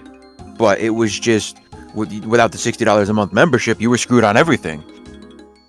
You couldn't play anything. I mean, you could still play offline, but what the fuck are you getting a 360 for if you're playing by yourself? Like, that thing's a multiplayer fucking console through and through. Okay. I'm looking up the Switch Online stuff, and I'm on the Nintendo website. You can buy the Virtual Boy for the Nintendo Switch or Switch 2. It'll work for both, I guess. For $100. the little plastic headset you need for the Virtual Boy, which isn't too terrible considering Nintendo pricing. Yeah. But if you can't afford the $100 plastic one that looks like the old Virtual Boy, they have a $25 cardboard model. Of course, they got like the Google Cardboard shit. And it doesn't even look like the original one. It's just like all flat edges. It's just red and black cardboard. Like, it's so bad. Pay you $25 for cardboard. A funny thing is that people are gonna play get all hyped up about the Virtual Boy and then realize that all the games on the Virtual Boy are fucking dog shit. And the fact there's like, what, 10? 15? There's 10 games. They're Yeah. all technically a 2D thing that's like shot through like this fucking... I remember watching a video on how it fucking worked. It was like you shoot it through like this crystallized glass and it refracts. There's a total of 22 games. That's it. Yeah. Only 14 were in America. There was 19 in Japan. I'd be surprised if any of them are good. And I feel like if It's gonna anyone be says one of they're those. good, they're just coping because they spend a whole fuck ton of money on a Virtual Boy. Mm-hmm. Yeah. An upgraded version of the Nintendo Switch Online expansion pack. The upgraded version for the Switch 2 includes everything from the Switch 1, which was online play, cloud saves, Nintendo, Super Nintendo, Game Boy. Then adds access to Nintendo 64, Game Boy Advance, Sega Genesis, several downloaded DLCs from certain games. The Game Boy Advanced one behind that now as well? That is so fucking stupid. Yep. That was literally included in the original one. And then there's also the GameCube and stuff. Where it's like the all-inclusive membership for the 2.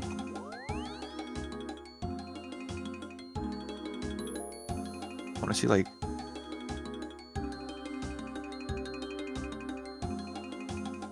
they don't care about your game chat on Nintendo Switch 2.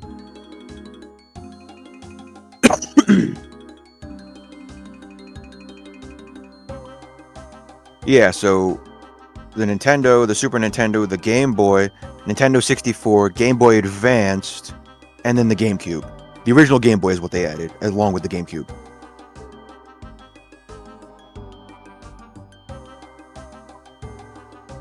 As well as just adding games in most of those categories, because they've added some more games.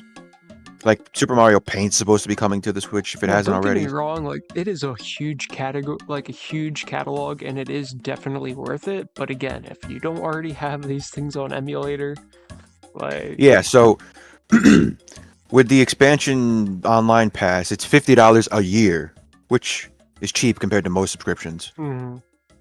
But you get one account, the online play, Nintendo, Super Nintendo, Game Boy, Nintendo Music.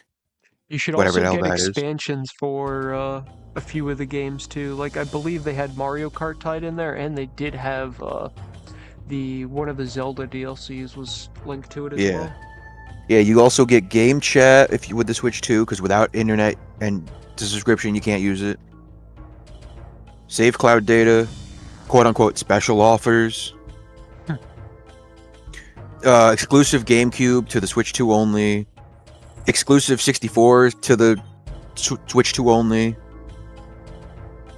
Exclusive Game Boy Advance to the Switch 2 only. Wait, they made Nintendo 64 exclusive to the Switch 2 now? It says Nintendo 64 and Nintendo Classics. Not to the Switch 2, sorry. To the Online Plus Expansion Pass. Without the $50 a year version, the regular $20 a year version, you don't get the GameCube and 64. They made half of them, you need the upgraded version. But yeah. I was like, that was definitely on the Switch. Yeah, with the expansion pass, you get the Tears of the Kingdom upgrade pack, I guess. Yeah. And the Breath of the Wild upgrade pack for the Switch 2. So I guess you don't have to buy them if you have the expansion pack. You could just play the game.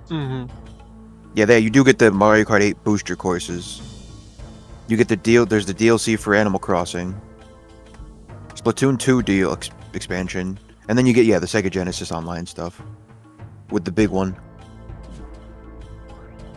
So I guess it's not a separate expansion or membership for the Switch 2. It's just If you get the better one, They it has stuff expanded for it, the Switch yeah. too. Yeah, they expanded it.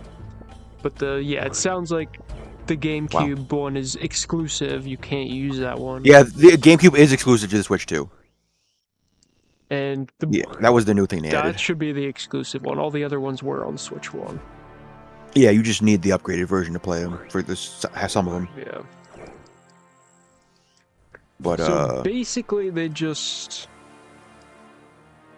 upped the price. I mean, it might have been always $50, to be honest. It sounds like that's what it was at.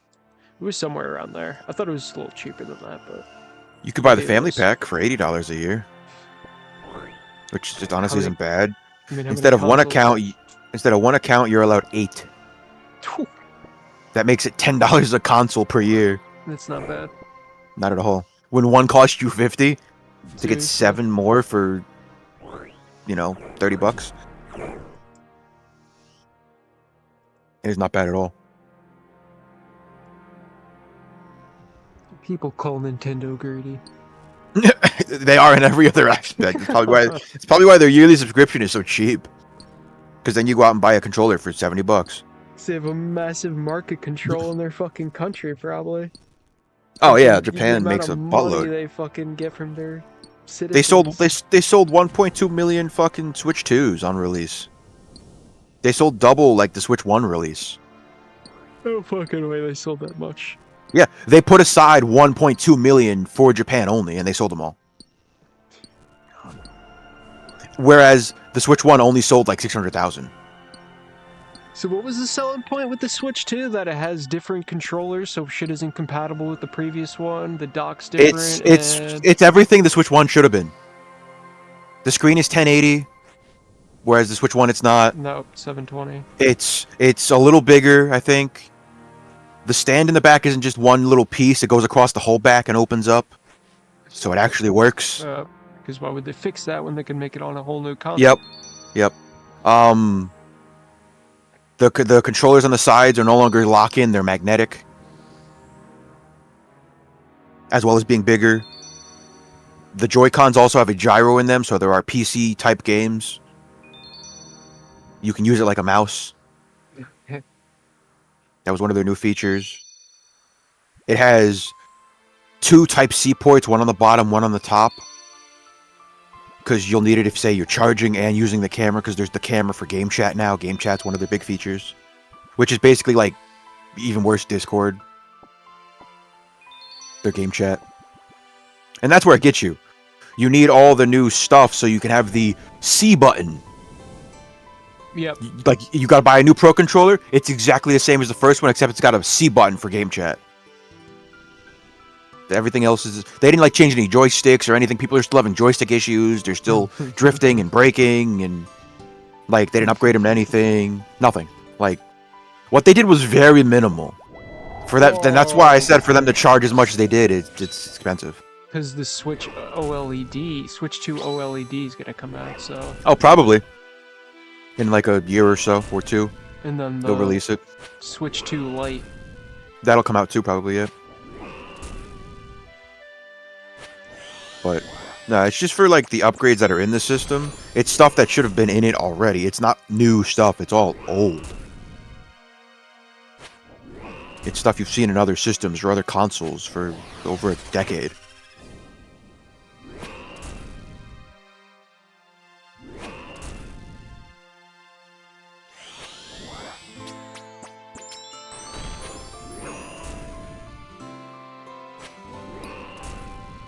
Switch 2 versus the Switch. Let's see. What are the exact differences?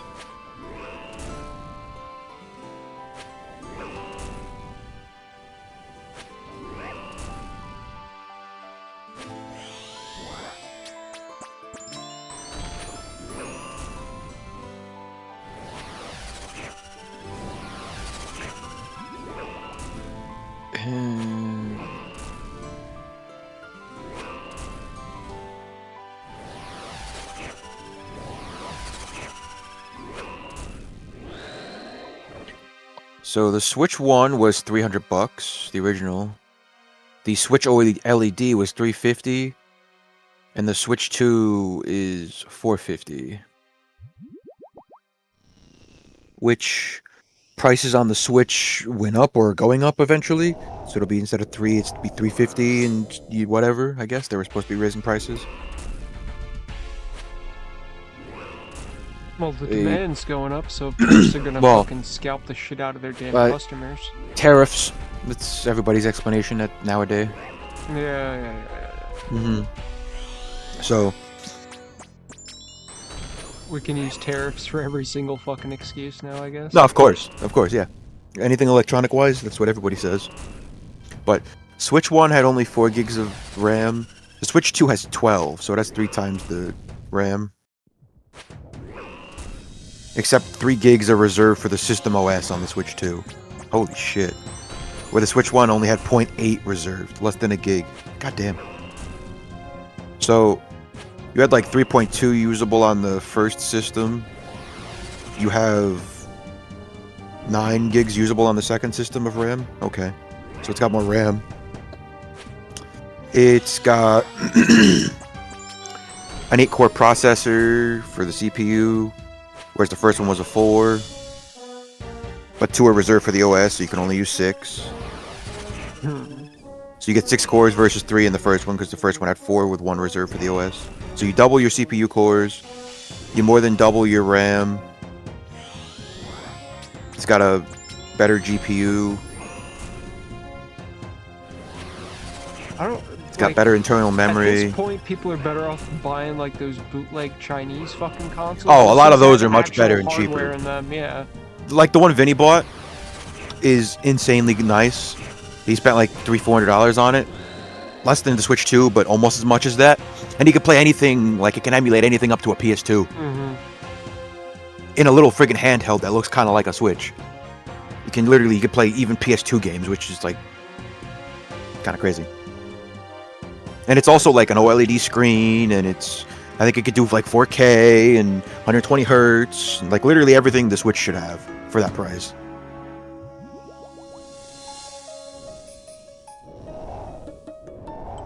But yeah, it's got more internal storage. You now need to buy a new separate SD card for the Switch 2. The ones you had originally don't work, and regular ones don't work either.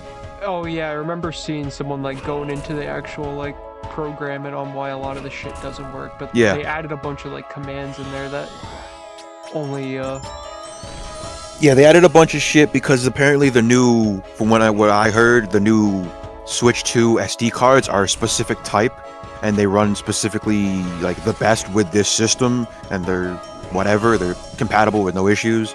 So you got to buy the specific ones, which are all Nintendo branded, so they're expensive. Well, they say it's that, but they literally just added some command lines in the fucking OS just to double check that this SD card has those command lines built into it. Otherwise, it just doesn't. Oh yeah. So everything else about it's literally the same, other than maybe it being like a bigger SSD or a bigger fucking little card. Well, yeah, the SSDs, it can support up to 2 terabytes, which I think is more than the first one could. And then its internal memory is bigger as well. It's a 256 gig model instead of 64 or 32. But it has worse battery life. Of course it does. It doesn't last as long. Charge is about the same length. Does 1080 handheld and 4K HDR docked.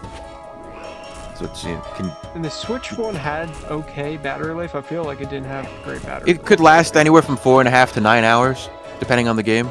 Yeah, that's the thing. It depends on the game. If you're playing the Switch 2 can only last anywhere from between 2 and 6.5. So at max, you're maybe a little better than the worst of the Switch 1, depending on your game. And then supports surround sound through speakers or headphones, which I guess wasn't supported before. Supports up to 120 FPS depending on the game. Supports HDR.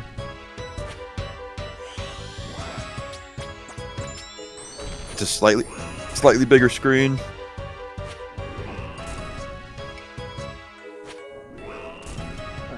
It's a 7.9 inch instead of a 6.2.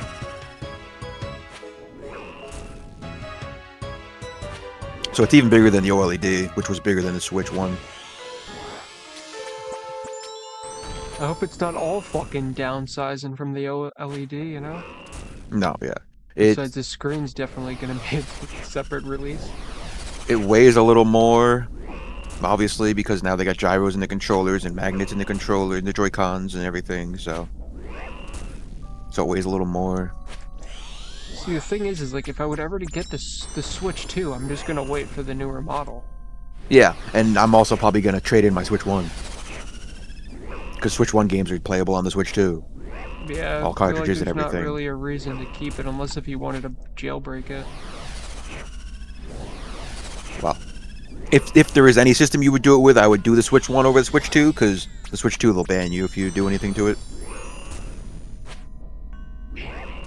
Yeah, they'll actually ban you on the Switch and like brick your system. They've done it already to people. They've bricked people's Switch 2s because they've like tried to jailbreak it or mess with it. So then it's just an unplayable block of nothing at that point. Yeah, and that's where you return it and be like, this thing never worked. Yeah. And what's the point? Me making another Nintendo account? Yeah. Well, I don't know if that would even work on that system. I think they brick the system itself. Well, no, so that's what I'm saying. Like, I return the console, make a new Nintendo thing, and then there you go.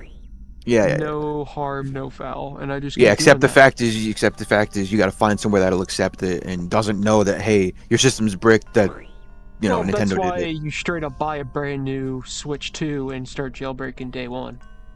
Yeah. You don't wait to jailbreak it. You do it as soon as you buy the thing.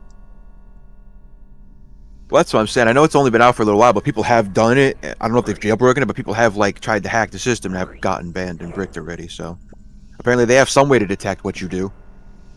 I don't know what specifically, but yeah, Switch 2 has game chat and game share, which you can only use with online, and it also is not great. It's like worse Discord. Can send and receive game shares through online and game chat.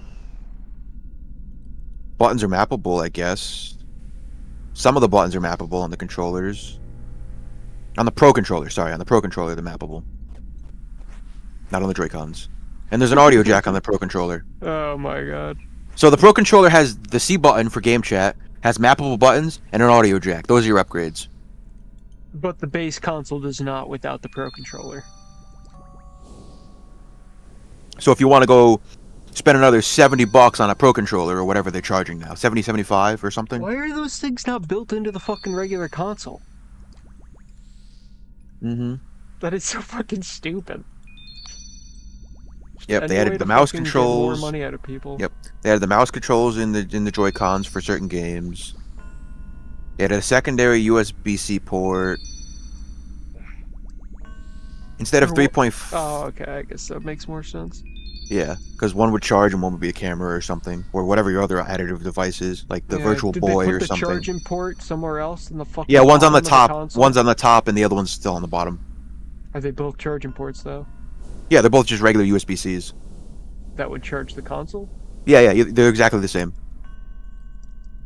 They just added a copy of the first port on the top. Like, that was literally the worst thing about the Switch one, is like, you can't sit back. It's dead center in the middle, yeah, no. It's like, what the fuck? Can't rest it on you while you're playing the fucking system. I think that's one of the, like, the biggest deterrent factors about that thing, to be honest. You can't relax and play it. You have to, like, sit up like a fucking animal. Yeah. Instead of 3.5mm audio, it's 3mm audio now. Okay. What? Yeah, instead of a 3.5mm, it's a 3mm on the Switch. So they changed the jack size, so you have to buy specific. Yeah, so you have to buy new stuff. Of course, Nintendo. Yeah. Well, yeah. Also, the thing is like nothing makes 3.0 sizes. Everything's universal 3.5. So now it's like so you have to buy Nintendo only. Yeah, specific. Anything made for Nintendo. Yep. I doubt people make. I mean, there could be people making aftermarket shit now, but before there is, but very limited. Yeah. Nintendo is telling people to not make a lot of product and to not make a lot of Switch 2 games. They're telling people to make it for the Switch 1, and then they'll just play the Switch 1 game on the Switch 2. I don't know why, but that's why there hasn't been a lot of Switch 2 releases. Maybe because the Switch 1 is still cheaper, and they make more sales. I don't know. But yeah, it went from micro SD to micro SD Express, yada yada. They probably have a good percentage of the player base that decided not to fucking upgrade because it feels like they got scammed. Oh, probably a lot. Most people that I know that have bought a Switch 2 are some sort of streamer or somebody that did it because, hey, this is popular, so I'm making videos and playing the games. Like, I don't even play my fucking Switch, and I feel like I just got scammed. yeah, me neither, and I agree. I haven't played mine in forever. And I bought a bunch of aftermarket shit for mine because the regular shit just crapped out. I had to buy aftermarket Joy-Cons. There's finally a LAN port on the dock. Oh.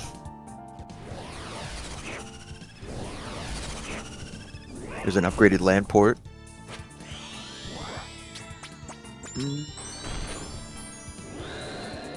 Same.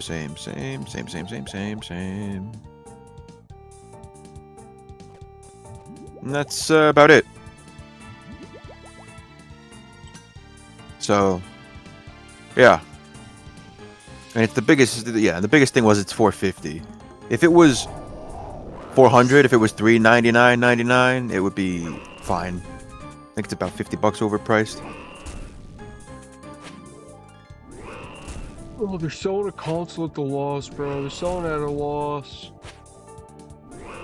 Yeah, and then I'm gonna go buy an $80 game. It's no longer a loss. $80 Mario Kart and then $70 Donkey Kong. They just made $150 on 2 games. They're doing good for the community.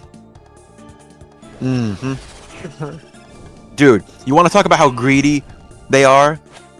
This is what puts the taste in your mouth for Nintendo. The next Pokemon game's not out yet. Pokemon Legends ZA.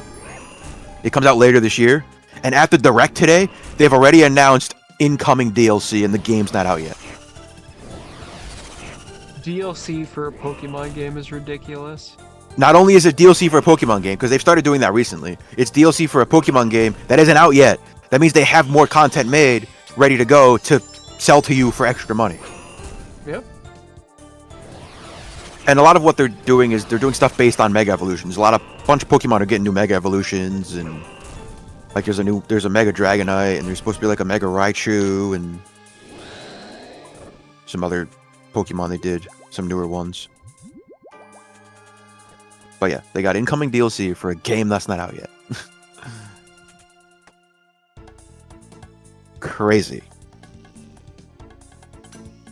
Like, it probably wouldn't be so terrible if, yeah, they say they have it done and it's ready to go, but they just don't announce it till the game's out. That way it looks like, hey, they didn't.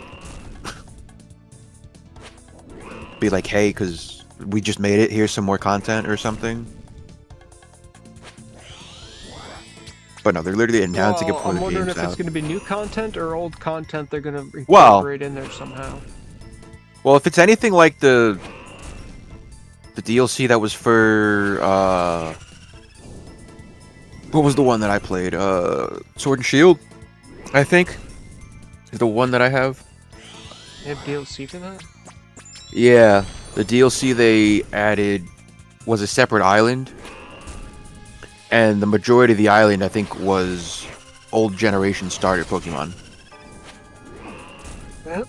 So it is just going to probably be the same. It had content on the island and stuff you could do. It had a story and whatever, and had other Pokemon. But I remember it was where people would always go to get like the old gen starters, older generations, because that's what they populated a lot of the island with.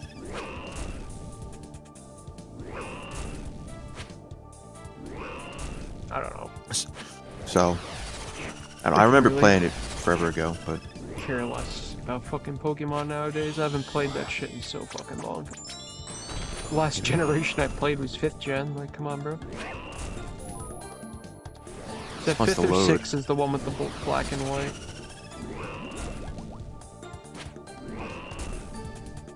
One or two?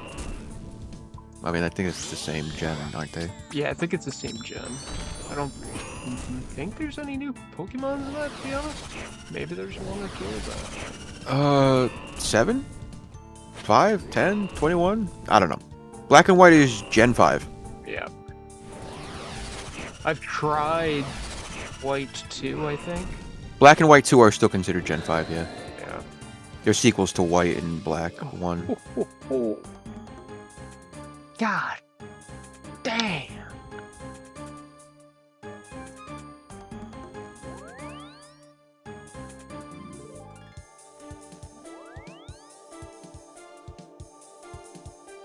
Yeah, because X and Y are Gen 6. Yep. And that's when they made the remake of Ruby and Sapphire as well.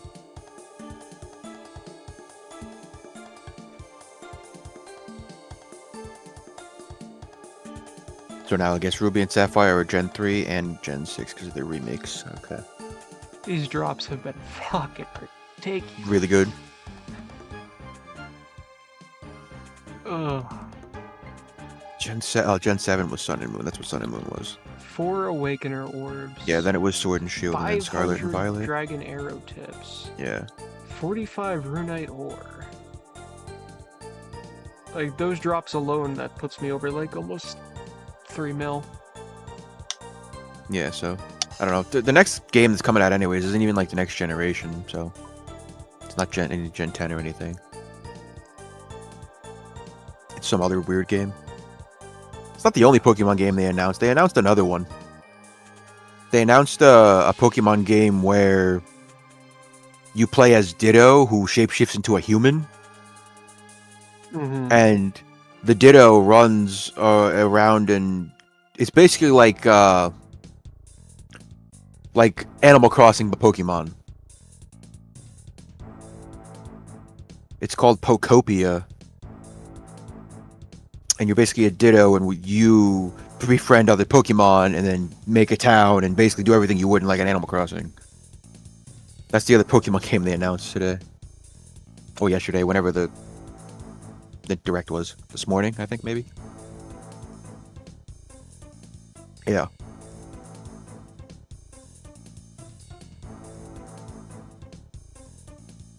Where's the...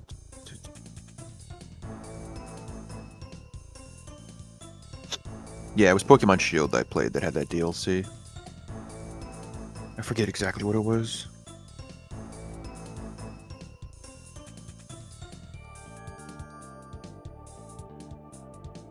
DLC...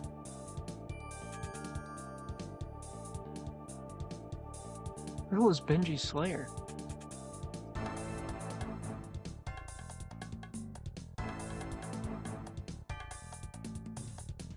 So the expansion pass gave you the Isle of Armor and the Crown Tundra. So there was technically 2 DLCs for Sword and Shield.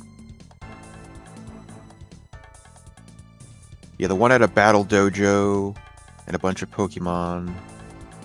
You train at the dojo and you do a storyline of battle through the dojo. It was kind of simple. Mm-hmm. And the other one was just a large, wild area environment that was focused on catching legendary Pokemon. And then it featured Dynamaxes and like specific max layers and stuff. And then a couple of new Pokemons. So one was kind of like a really additive DLC, and the other one was kind of just like, here's a dojo story, and here you go catch some starters and other mishmash we throw in. So it was... One was better than the other, I guess. But even the other one was still good for Pokemon farming.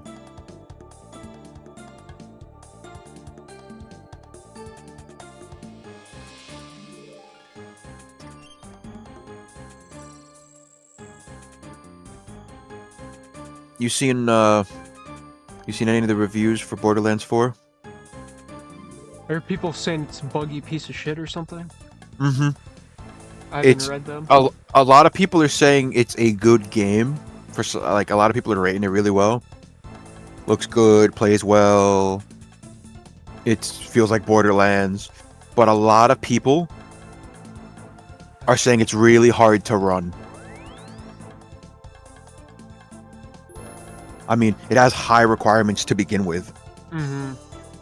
But even a lot of people with high-end systems are having issues like trying to get a stable 60. Like it's having issues with high-end computer parts, and then it's having issues just getting normal frame rates even with lower computer parts. Some people are okay, but a lot of people are like, yeah, no, it runs like shit. Or some people are like just crashing all the time. It's weird. I mean, when they're recommended is insane. When they're recommended is more than what I have in my system, your game's bound to fail. Yeah, that's ridiculous. You know, when they recommend a 75800X and a 3080, it's like, what are they thinking? It's like, it's on Unreal Engine 5. That's why. I get that. It's just like the player base, percentage amount of players don't even like a fucking maybe like I want to say like 5% of the player base of like PC players probably have better specs than that. Yeah. There's a chart you can find. Like, there's a chart you can find that Steam put out at some point. They did a survey or something, or an average of all the players. Like the most used CPU or the most used GPU, I think when that chart was done, which might have been a year ago or so, was like a 3060 or something. Like on average, most people have a 60 series card. So to recommend like an 80 series card is insane.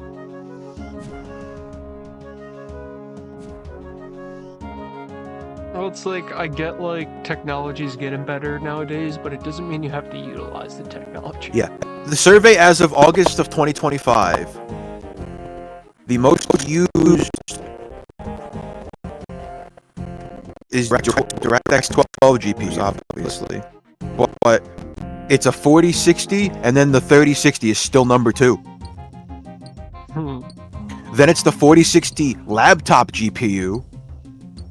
Then it's a 1650, then a 3050. Those are your top 5. A freaking 3050 and a 1650. Surprised that many people have fucking 4060s, to be honest. But I guess it's all pre-built. So it's like 4.5%. Oh, okay, 4.5. Yeah. Because there's every other graphics card, so yeah. It's like 4.5%, then like about another 4.5% for 3060s, and like.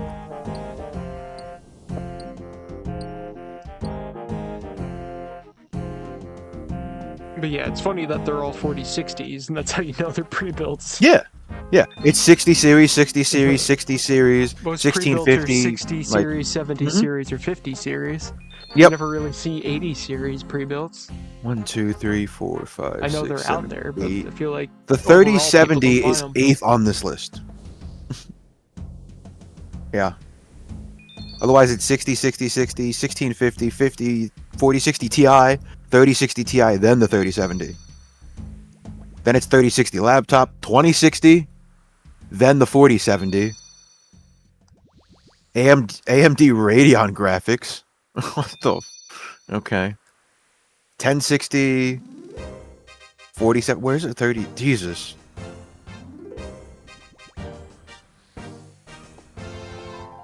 Wait, 15, 16, 17. The 3080 is 18 on this list. It's like 1.8%.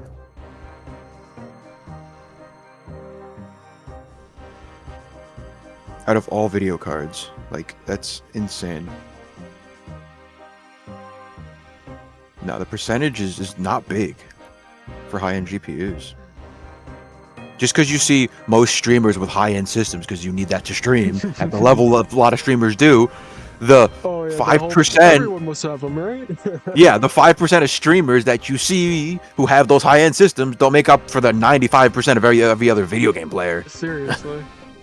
And I can't even imagine what PS5 players are going through right now with their fucking shit-tier system. Oh my god. Well, PS5 has it a little easier because if you play games that are made for the PS5, they have no issue. They run fine. So, just don't play anything that's not for the PS5. I'm sure there's still issues with it on the PS5. Stick to your Last of Us and Spider-Man and you'll be okay. Yeah, stick to your Last of Us port-ups and your Spider-Man port-ups and you'll be alright. Well, yeah, but yeah, literally. I mean, at least there's 3 Spider-Men to play through. Yeah, your 3 port-ups to play through.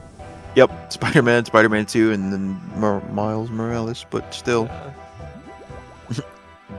Well, they just got Gears of War a little while ago. Oh my god. They made a Gears of War remake or whatever of the first one and released it on PlayStation now because it used to be Xbox exclusive. So they have Gears of War Reloaded, I think it's called.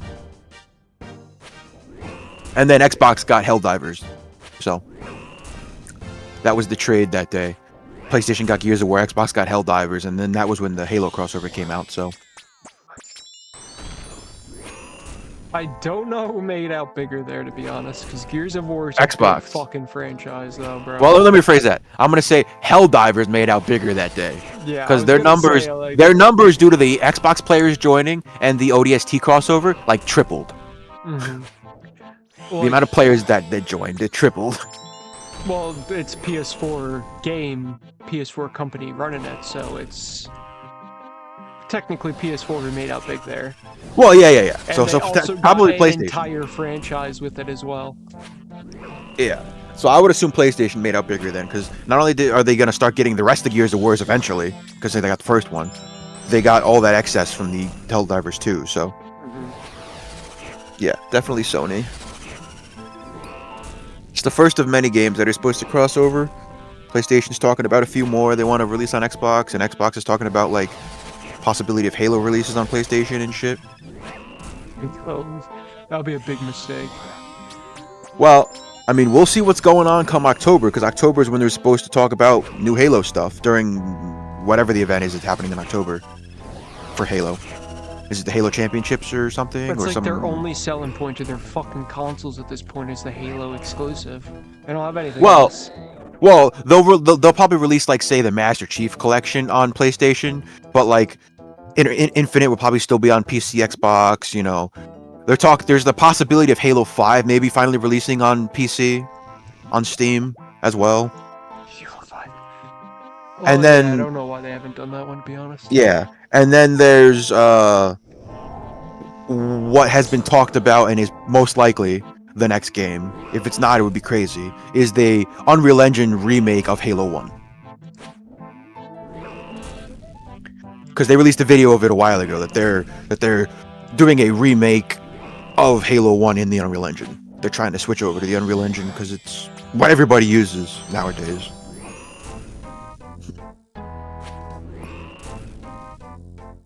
So I'm assuming in October they'll announce the remake of Unreal Engine Halo, and they'll announce Halo 5, and then maybe a Master Chief Collection on the PS4, and that'll probably be it. Because as much as Infinite is whatever at this point, it is their game that they keep updating and keep working on, so they're not going to make the next Halo at the moment. Or at least not release it. They might make it, but they won't release it anytime soon, because Infinite still gets updates. And has, like, a consistent player base of a couple thousand, at least on Steam, and then whatever on Xbox, so. I guess that's enough to keep a fucking game going, with all the I mean, Master Chief Collection still has, like, a couple thousand that play it. Well, it's different when you have, that's like old IP versus stuff that literally just fucking basically pumped out. I mean, it took them a couple years to get Infinite to a state where it was good. You know, a lot of slow updates for multiplayer, a lot of new maps and weapons, and a lot of Forge mode updates and everything. Like, it's got a really good Forge mode. Campaign really a big letdown? Like, I thought well, it was supposed to the be biggest like issue was the biggest issue is it released separately, so you had to buy it for $60. And it then also released late. It was supposed to release, like, months and months before it released, but it got pushed back. And then when it released, it didn't release fully finished. There was no co-op or anything. It was single player only. So it needed multiple updates to finish the campaign and add co-op and everything else that is a part of the Halo franchise.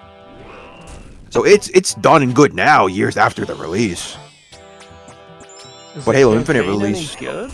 I've never looked into Infinite, to be honest. Yes and no.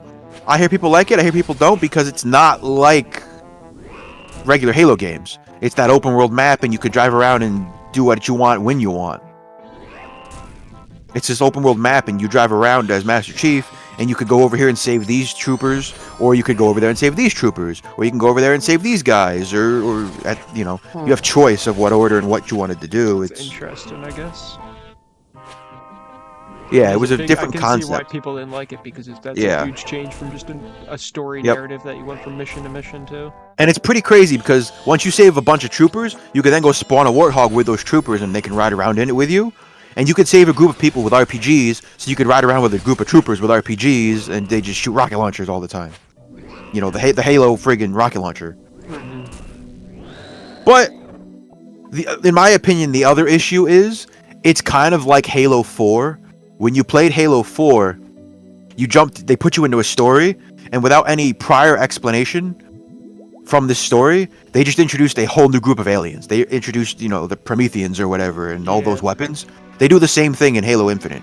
You have a group of brutes and everything that are called the Banished, that are all they have this red color theme, and they have their own weapons. And yeah, I remember when we played the beta or whatever, they had all those. Yeah. So that's another thing, in my opinion. That's the whole, hey, here's the Banished. It's going to be in this game. This is where you're going to learn literally everything. So going into it, you don't know. It's new people you'd never heard of. Plus, they changed the story and reworked the way the game plays. Yeah. I mean, I wouldn't be against playing it at some point ever if it ever goes on sale. It'd be interesting to play it, but again, it's $60 though. Fucking yeah, $60. That's why it's whatever goes on sale. Basically mid-game. I'm pretty sure it's pretty short too. I thought it only had 50 hours of gameplay or something. Yeah, you can play co-op now that co-op's out, up to 4 people. For being an open world game, that's not a lot, at least. I can see narrative. It's not that open. It's open, but it's not that big, if I remember.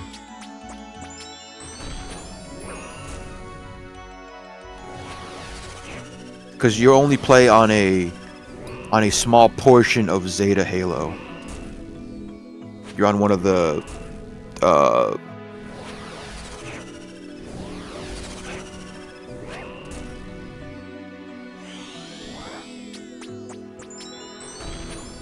you're at one of the installations on one of the Halo rings known as Zeta Halo. So you're literally just at a small installation, so the map's not massive. It's just open in the fact that you can do what you want, whatever order and everything.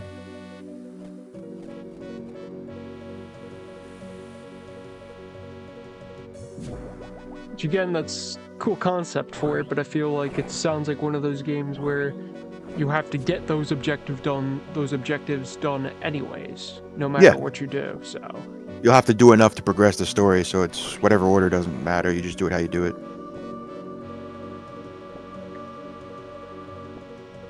It still plays like a Halo game. It's got an open world concept. Oh, they added the grappling hook. The grappling hook mechanic. I know that was one of their selling points or something that was in a lot of their trailers.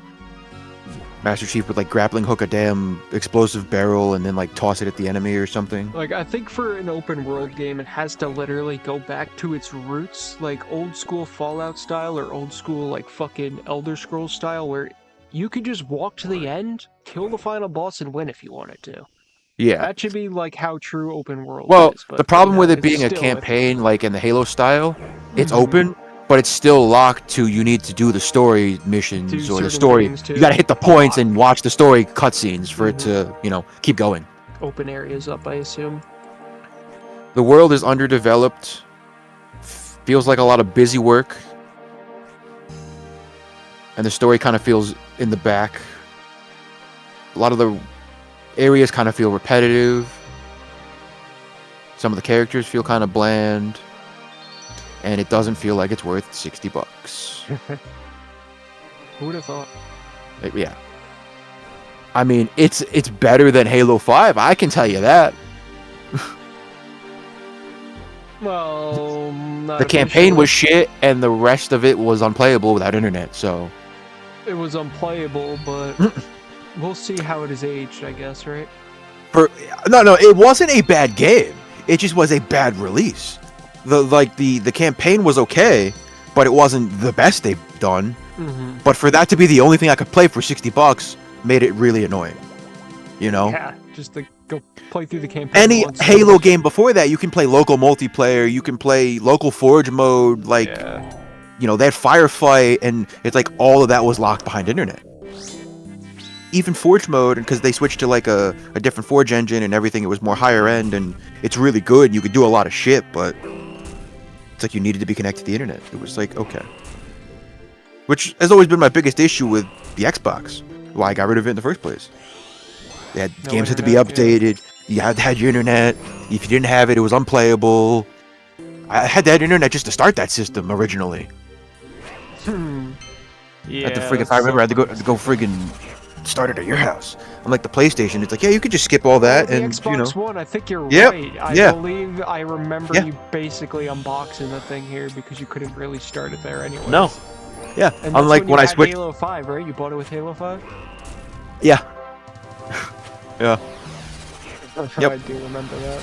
No, that was the biggest letdown. That's why when I switched to PS4, it was so good. Fine until you went home, and then I remember you told me like after you went home, you started trying to play it, and everything was like locked up. It's like, oh my god. Yep. Couldn't play anything. Yeah. That's why switching to the PlayStation was the easiest. The PS4, you could just load it up, plug it in, turn it on. Hey, you don't have internet? You can skip this internet setup and just play your games. You put your disc in, it downloads the game. You load into your game, you can play whatever's on the game. There you go, have fun. It was like, okay. Thanks, Halo. Thanks, thanks, Xbox. Because it was great, because if the Xbox One would have worked without internet and without having to have your games updated to play them, it would have been a good system, because most of your 360 games, a huge portion, were backwards compatible. Problem is, I remember, I think I tried to play Black Ops 1 on that system at some point, and it's like, yeah, this system and this game needs an 8 gig update. It's like the original game, it wasn't even 8 gigs. What's this update? Just to get it playable. And then it played. Then I came home, same problem as Halo 5, and I couldn't play it because then it needed another update at some point, and I didn't have it. And again, it was like another 8 gig update or 10 gig update. It was like, what? Didn't that console lock you out of playing the games? Like, somehow it detected that there was an update and you were just fucked? Yeah. Somehow I would load the system and it'd be like, hey, this game's unupdated. And it'd be like, here you go, you can't play. Like, all backwards compatible games, if they weren't updated, were unplayable. Mm-hmm. And didn't they take up space? The updated version of it took up space, so you had to only have certain things updated? Because the console, I think, only had 500 gigs or something? I think so. But yeah, no, that's what I'm saying. It's like, the original Black Ops 1 game is not 8 gigs. But, like, it had, like, an 8 gig update. And then it had, like, an 18 gig update, I think, at some point. And it got to be, like, originally, like, 20, 30 gigs or more. The update were massive for a game that size.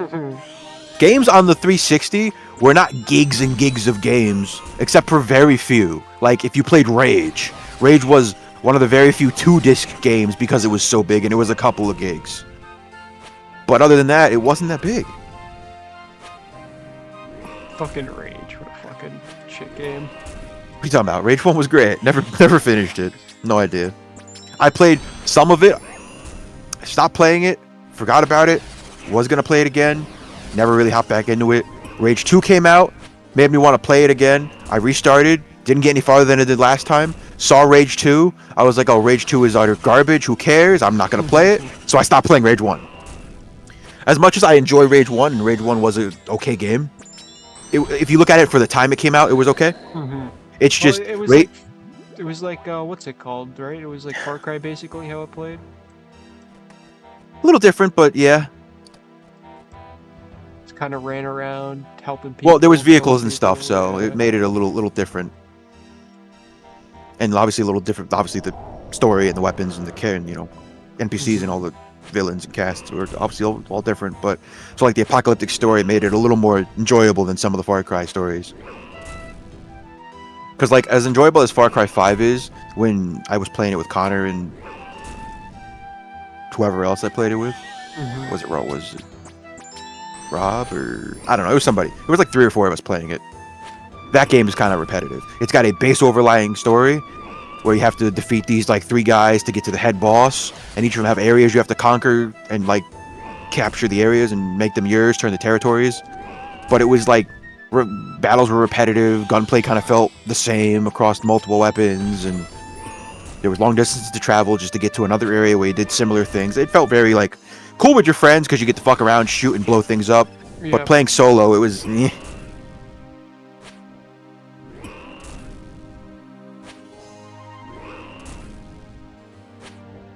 Which one did you play? 4? That was 5. Oh. Yeah. I remember people liked 4 and 3. People apparently loved the most or whatever. I guess for I have the it. time, because I'm sure it's probably dated at this point. I remember people loving 4.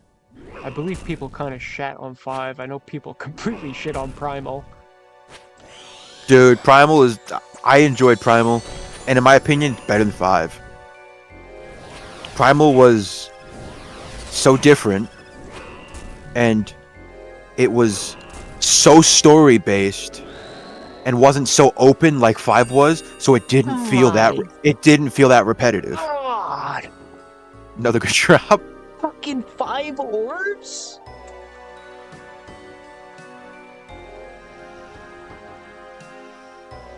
Oh, Jesus. I just gotta keep going. I can't stop playing if this guy's gonna keep fucking giving me this shit. What the fuck? Yeah. It's fucking ridiculous.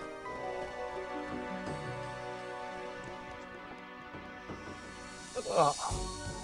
Yeah, the Black Ops 1 backwards compatible version was about 7 or 8 gigs ish. And like every time it needed to update, I had to like update all 8 gigs for some reason. Yeah.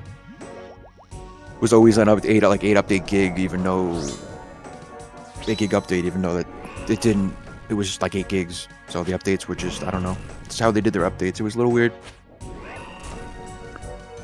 But no, yeah, as hated as Far Cry Primal is, it was good. And nevertheless, I only bought it for $20. So can't beat the price. Back in the day. But I do have Far Cry 3. Never played it. I got it sometime last year, I think. They gave it out for free on EA.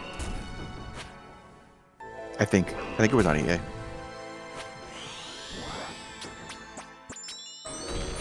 Launch up EA. See.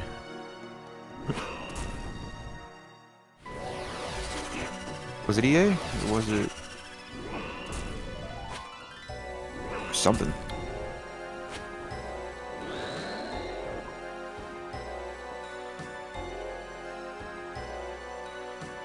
Not EA. I'm thinking of Ubisoft. That's what it was. Getting my unused companies mixed up.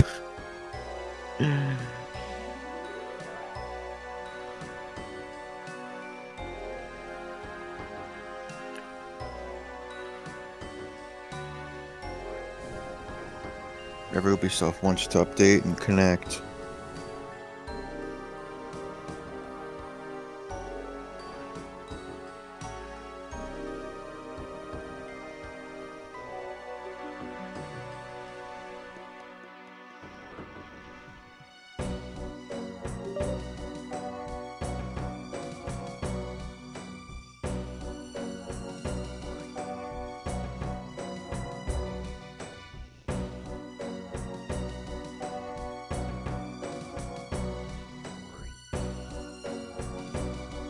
I gotta log in.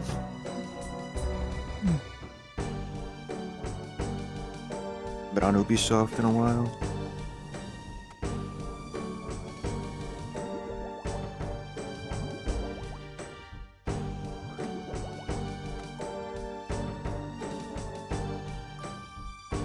I'm gonna check this guy's drops, bro.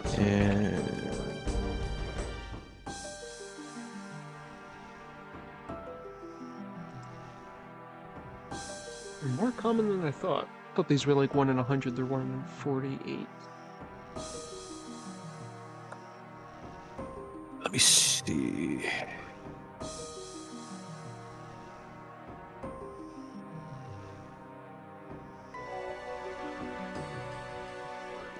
Yeah, I do have Far Cry 3. I do have it on Ubisoft. Yeah, they gave it out at some point. That's what it was.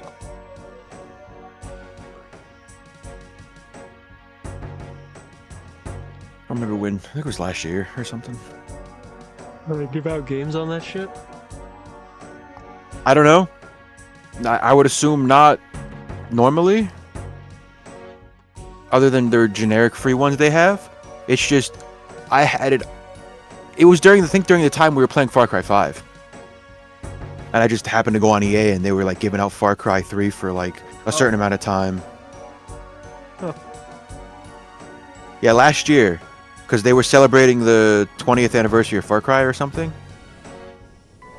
So I think they gave out Far Cry 3 for free. I mean, I think it's only the base game, but like...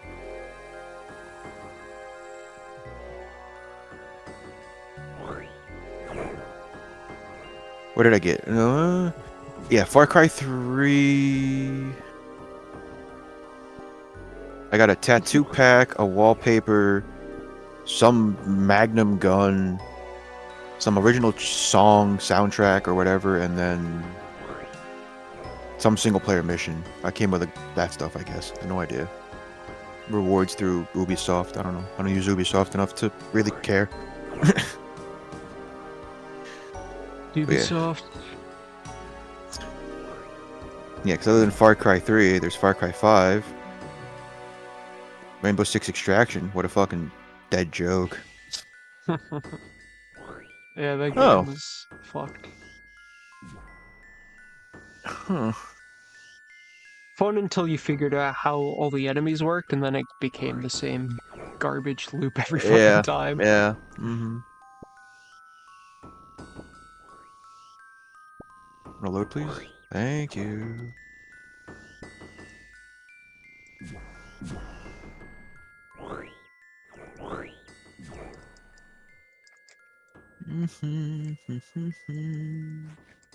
Yeah, I got Assassin's Creed Syndicate at some point too, I guess, for free. Oh boy, they gave you the shittiest one. Which is on sale right now for $4.50.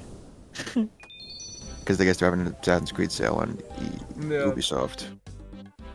No one wants that shit. Again, don't remember when I got it. We'll probably most likely not play it. Never really been huge into Assassin's Creed. I like the concept, and I like the story from the original, the whole assassins in Italy and all that stuff, but like, I tried playing it and I just never got into it. Which, I mean, I don't know.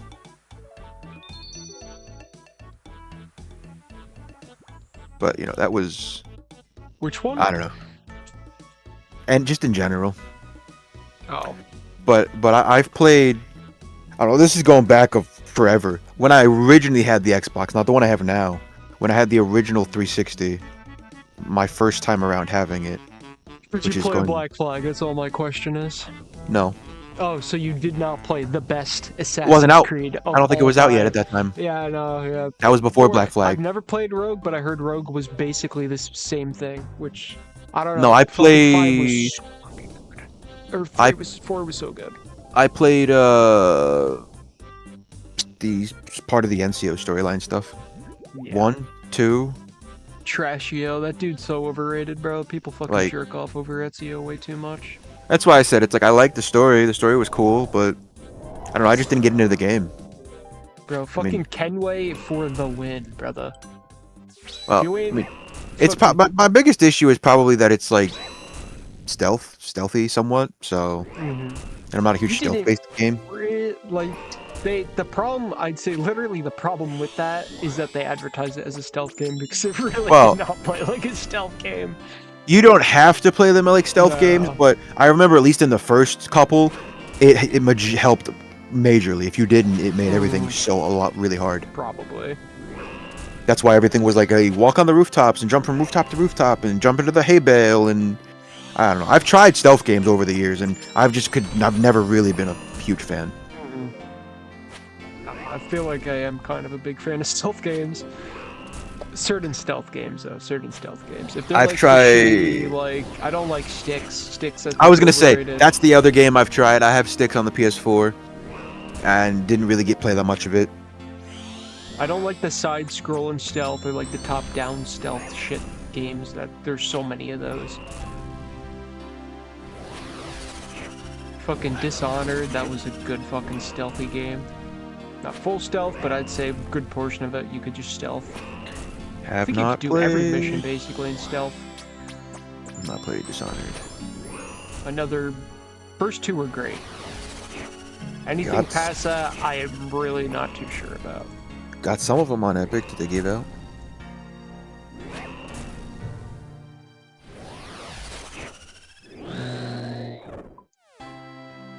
Yes.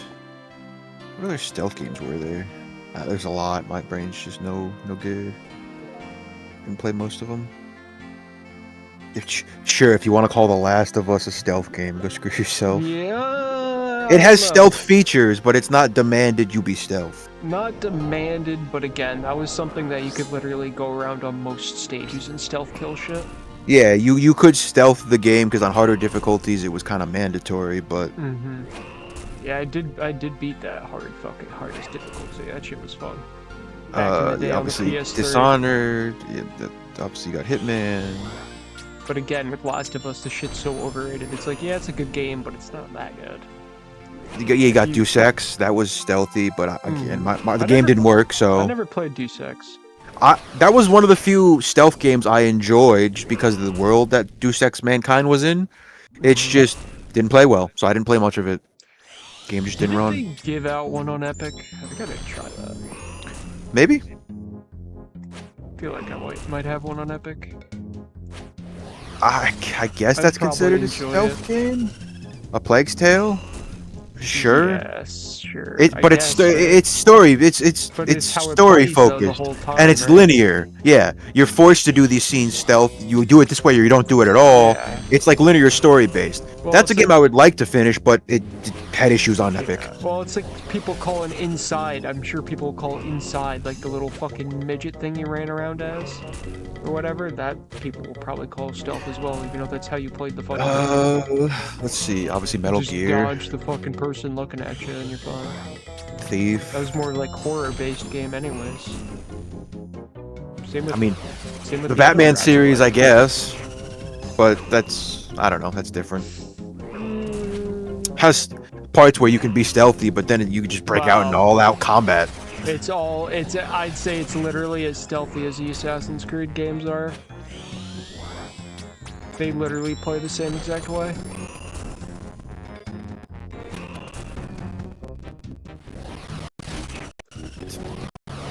Deathloop? No idea, never played it. No idea. Shadow of War and Shadow of Mordor. Yeah.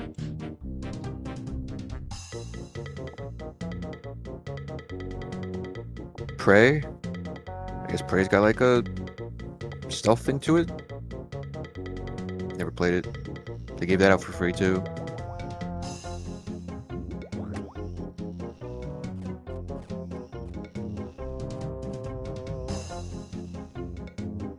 Some game called Alpha Protocol.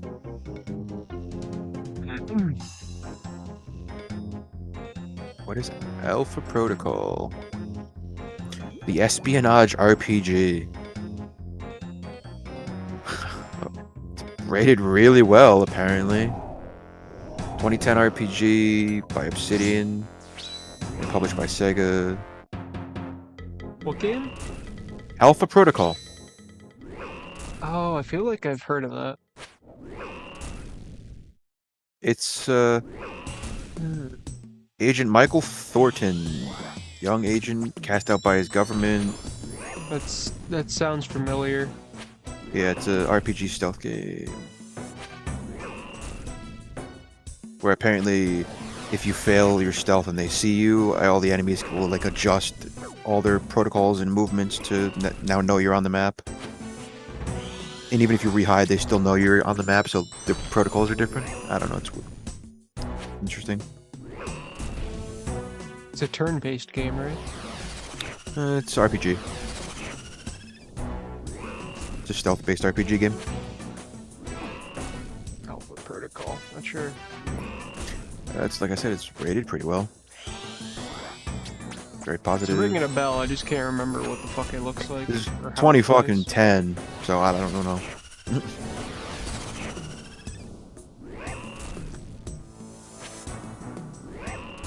Never played it, so I have no idea. Just feel Me like I've neither. definitely heard of it before. Yeah. Alien Isolation. Yep. You can definitely stealth through that game. Never played it. I do have that on. What's it called though? Epic. It's a bit. Alien Isolation's a It's one of big. those ones I always wanted to play too. It's a good game from what I've heard. Yeah, but it's a very big speedrunner game. Hmm. A lot of people speedrun Isolation because of its stealth aspects and everything, and I guess there's like some bugs and glitches where you can like skip portions of the game.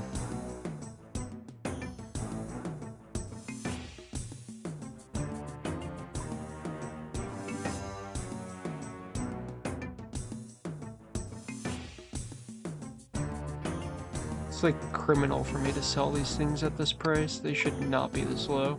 I'm gonna have to hold on to these fucking orbs.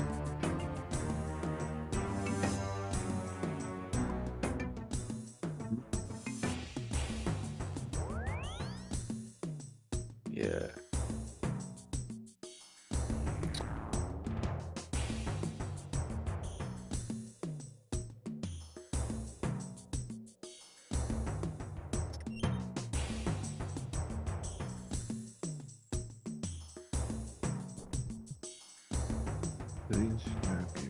Sticks. Yeah.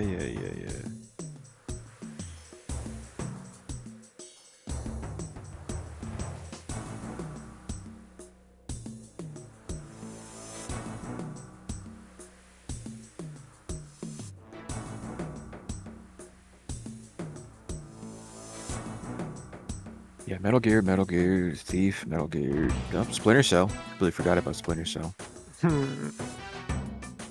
Oh yeah, and there's also freaking Sly. Sly games from PlayStation. Guess you. I mean, yeah, they are stealth. Yeah. I can't say they're not stealth. They are very. That is entirely the game. Is a lot of those you sneak around on levels.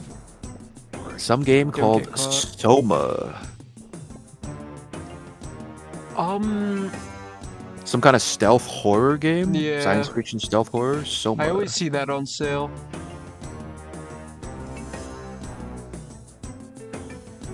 Okay. I type in Soma and it's like, hey, you're looking for Soma bras? No, I'm looking for a game, brother. I guess you could also say Outlast if you're gonna say horror stealth. Probably, yeah. Outlast 1 and 2. Soma came out in 2015 and it's $30. Damn. That game is entirely stealth. Fucking Outlast. Mm-hmm. Yeah. Wow, Soma's got overwhelmingly positive reviews with 21,000 reviews. For what? Soma. Apparently you own it, so. Oh. It says you own it already. I feel like I own that game. Yeah, because apparently this game's really good. On this list of like top stealth games of all time, this is number 10. Oh. Yeah. Wait, are you telling me Hitman's not on that list? Oh, it is. Hitman's on the list. Oh, okay. Hitman 2 is number 6. I was gonna like start like I was about to like get dizzy and fall over, Tony No. Soprano style. No, Hitman 2 is number 6. Hitman Blood Money is 9, and Hitman 3 is 11. Hitman but yeah, no, 3 is 11. Yeah. Okay. Okay. Yeah, and then the first Hitman is 17.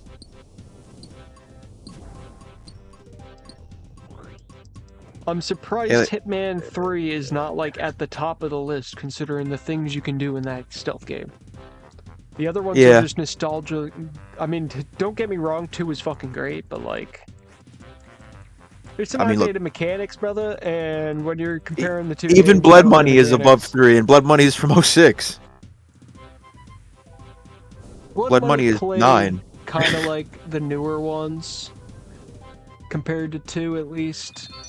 Like, Blood Money did introduce a lot more mechanics. I never fully played through Blood Money. I think I played like the first or second stage, and that's as far as I got. I should definitely play through some of those old ones. No One Lives Forever 2, A Spy in Harm's Way.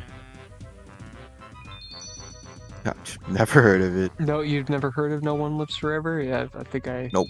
heard people talk about it, never played Yeah, it. it's some lady. I don't know. It's apparently some espionage stealth game. It's 15 on this list. Alien Isolation is 20.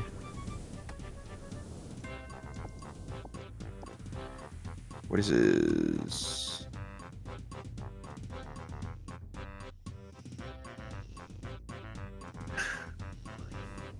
What the hell is this game?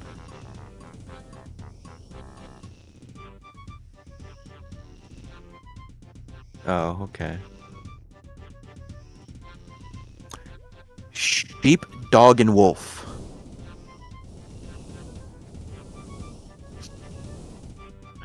It's a puzzle platformer stealth game that's like Looney Tunes, basically. Sheep, Dog, and Wolf. What? Alright, so a Looney Tunes game is 21 on this list.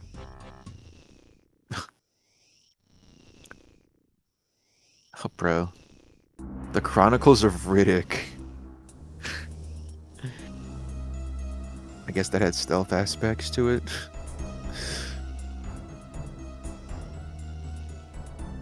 It's funny.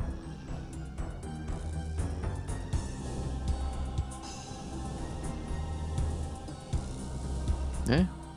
Amnesia, The Bunker, which came out in 2023. I guess it's stealth horror.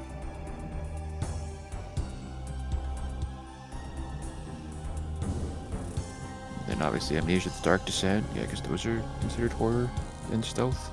I mean, I know they're horror, but...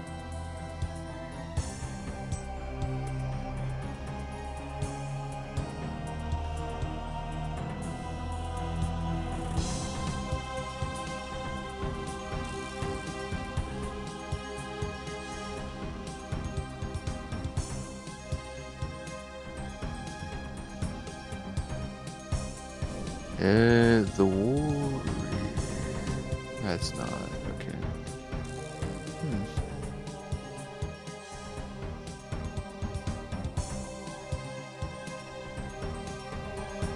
Game called Siren.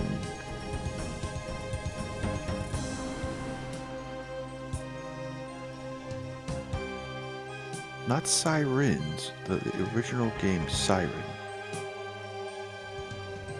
2003 survival horror game. Not on Steam, I don't think. I am back. Welcome. No, it is not. Is this... Another survival horror game. It's stealth features. It seems to be like survival horror games are considered stealth horrors or like pretty common.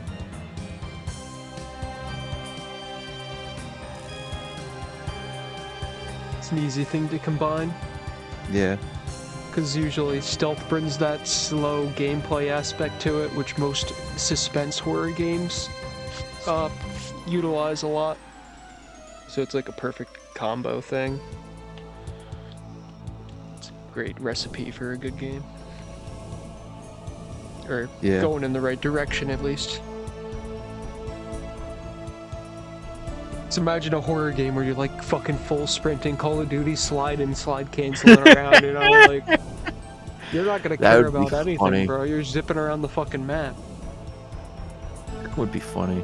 Fucking demon trying to catch you, you're slide canceling while the guy's just trying to keep up with you.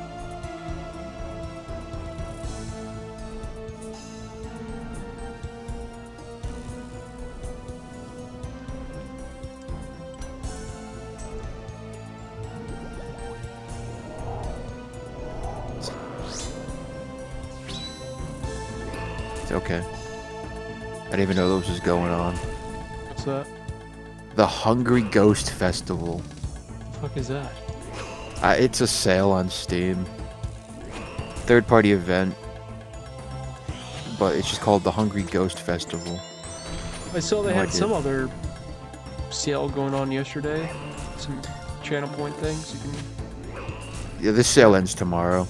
It came out, started the 6th apparently. Had no idea. Oh, It's a bunch of horror games and stuff. is Outlast on there?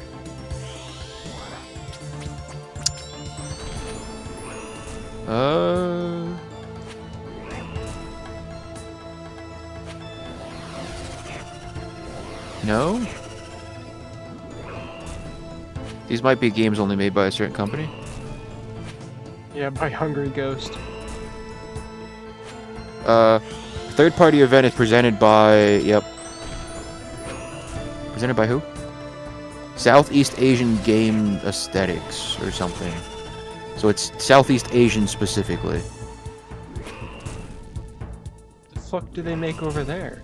In Southeast Asia? Southeast Asian Game Aesthetics or something. Yeah. Explore horror games and try out free demos in the Ghost Festival, the community event sale that horror games and mysteries from around the world.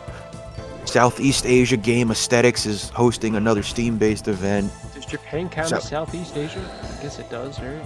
It's more of Probably. like Eastern side. I would count that like East Asia than Southeast, but I guess it's all there. Yeah, it's celebrating Ghost Month. I guess it's Ghost Month? September is Ghost Month? I don't know. That makes a whole lot of fucking sense now, doesn't it? Well, maybe in Asia, not here. I don't know.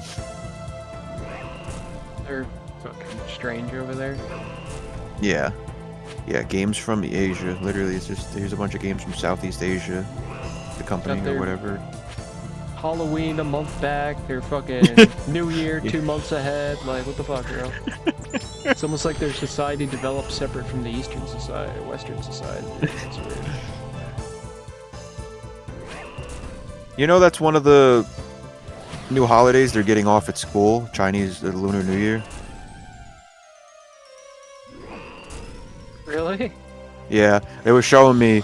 We were talking about it the other night for school for the kids and whatever. There's 3 new holidays that they're taking off this year. One's Lunar New Year's.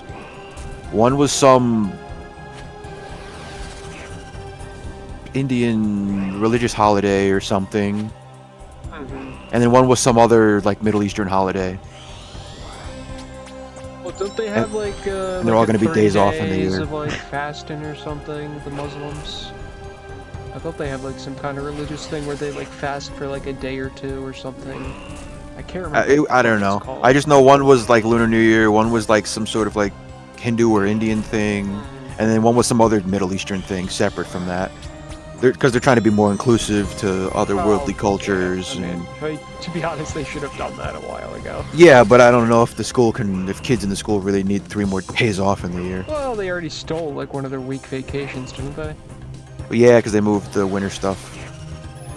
They moved like that stuff and tied it into the winter breaks all like 1 week or some shit.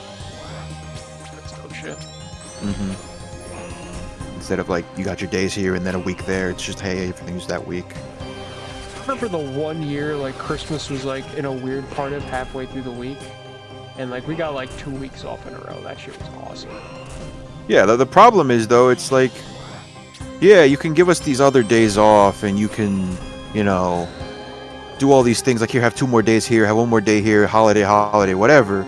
But it's like they took away, or not even they didn't take away, but they barely use snow days and everything. And I mean, obviously that's weather, you know, permitted, but last year there was a couple of days where they could have had snow days where they would have been snow days for us, and they just didn't. Aren't they like given a certain amount of like days they're allowed to close down for? Yeah, they are. And if you don't use them, next year you'll probably have less. Have less, yeah. So they should use them anyways and get the days off so they keep them or have more in case they need them. Oh, there's probably some protocol they have to do. But last year they had very few. They used very few, and there was quite a few days where they should have had off. And then there was days where they shouldn't, and they just used a few because they wanted to use some. And I was like, okay. It's like if it starts snowing, man, and it gets heavy, or the roads are icy and the buses have issues, just fucking call it a day. Yeah, there was a day where they went in for a 2-hour delay, and it should have been closed because it snowed early in the morning and iced. The roads were terrible. They had a 2-hour delay. It stopped. They went to school, and by lunchtime, by like 1 o'clock, it was snowing again, and the roads were terrible. And we have like a 3-hour delay one day. The one and only year that happened. Yeah, I was like, I could have sworn we had like one They day tried, with, like, yeah. a 3-hour delay. They and tried no a one showed 3-hour up. delay. That one year to see if it would work. We showed up, had like 2 hours of school, and went home, and it wasn't worth it. I think that's They never- like one of the few days they never I did it again. actually show up was a 3-hour delay. I was Yeah. like, oh, perfect. No, it was bad. 3-hour delay. You show up at like lunchtime. You go for like 3-4 classes. No, yeah, no one showed up. You know. And I'm pretty sure all the teachers just canceled the classes because no one showed up anyways for half the classes. So like, Yeah. why teach? So when there's no one here? yeah, a lot of kids. We just didn't do anything in most Yeah, we classes. just sat You there. went there for like 3-4 classes, like 2-3 hours, and then you went home. And that day when we went home, it was still bad out. The weather didn't get any better. Mhm. But no, there are some days when we were in school that we should have had off, but we didn't because we were out of snow days. Because we used so many snow days when we went to school. There was that one time when it snowed so hard we got stuck on the mountain on our bus. We got stuck up on High Hill Mountain Nice. because they didn't go up there and plow the road. And that was after a delay. We waited like a 2-hour delay or something. Or a 1-hour delay or whatever it was. And we went up there and the roads still weren't plowed. The high hill wasn't plowed. We had to go up there anyways because there was the chance of picking up a kid because there was one kid up there we picked up. And we got stuck in front of her stop. Yeah.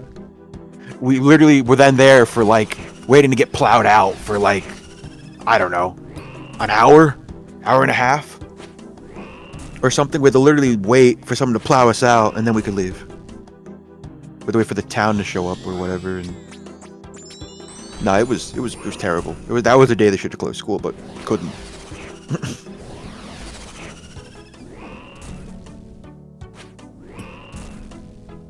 Freaking bus packed full of kids, just sitting in the snow, just waiting. Sure. Oh my god. This dude's just dropping me this shit. I will take it, son. I'll take another 250 arrow dragon tips. Very nice. Another 500k.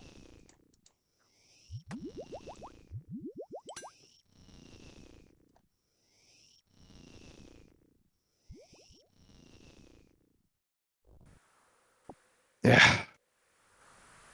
Dude. What's that?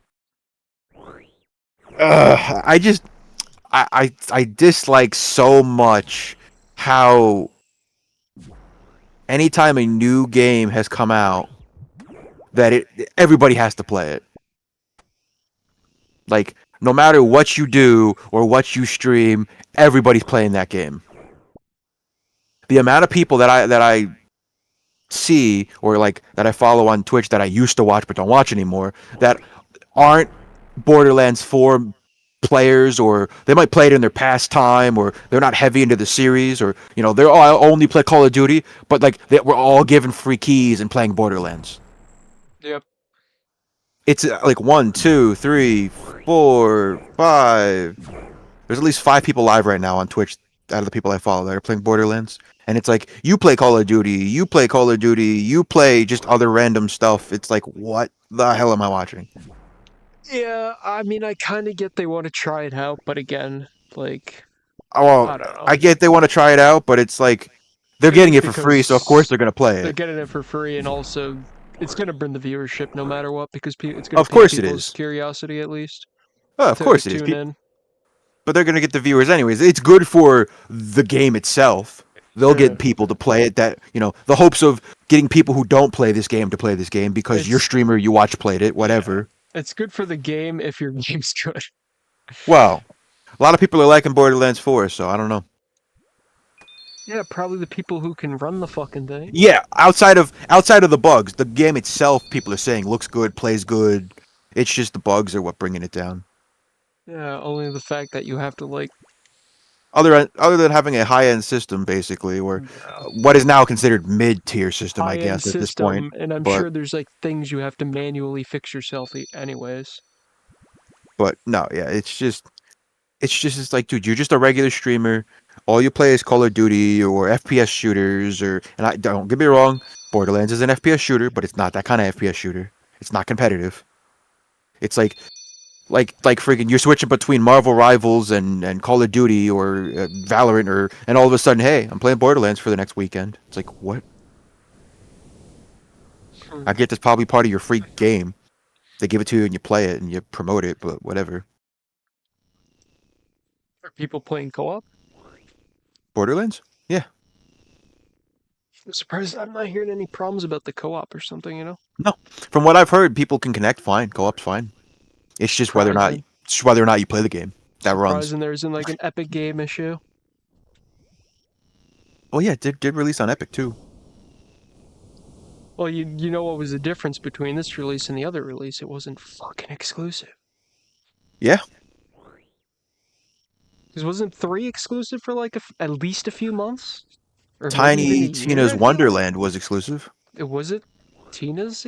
I could have swore 3. I don't know. 3 was such a big release. I I don't know think we it got wasn't no, because exclusive this I year. got 3 on the well, I don't know about PC. I had 3 on the Yeah. PS4 when it came out, so I don't know. Not really sure, to be honest. I have a feeling like there was something about that game being exclusive. There was a few games during that time that, for some reason, they're like, yeah, that's a good idea. Let's make it Epic Games exclusive. Yeah.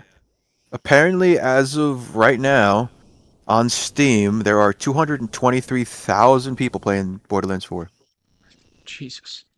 223,533. They are at their highest peak at the moment, and they've just been slowly rising over the last couple of hours.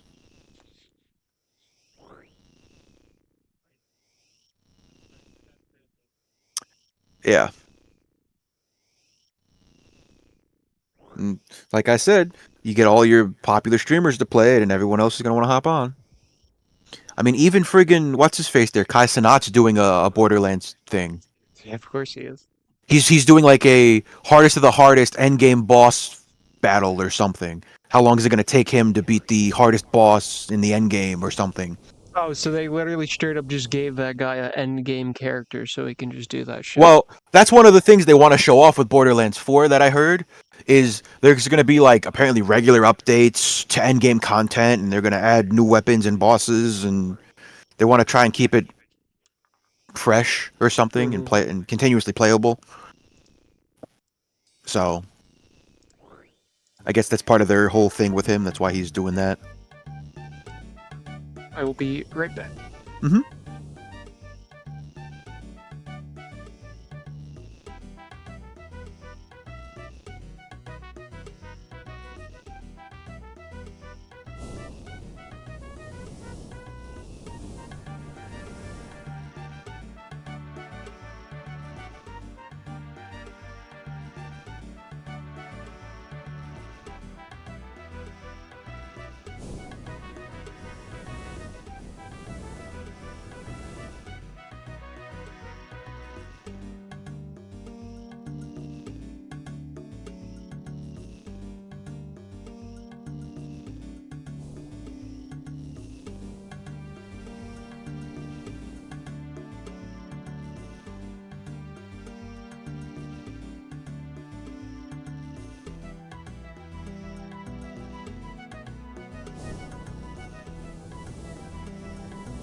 Yeah, Ultimate Vault Hunter mode, dedicated drops. Yeah, Borderlands 4 has some stuff.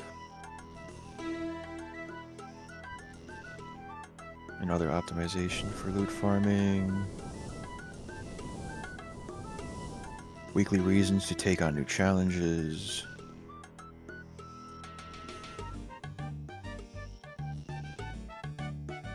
Oh, there's a post-launch roadmap there. Can you open this bigger? There it goes.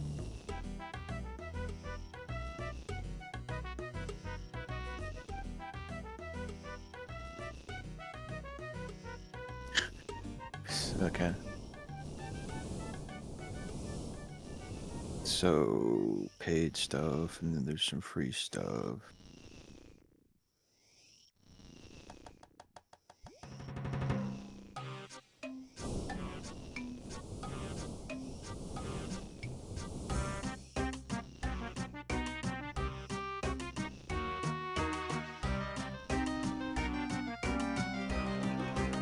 It's not new, but okay.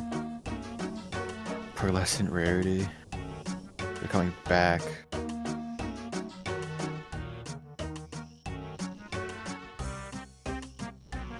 won't drop till 2026. Ugh.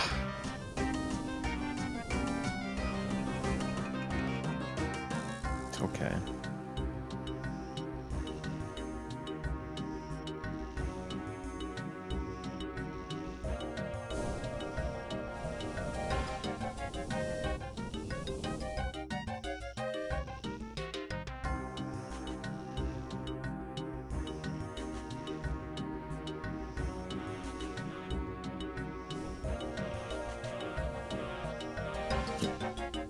Alright, so if you don't play it now, you literally miss some of this content. That's okay.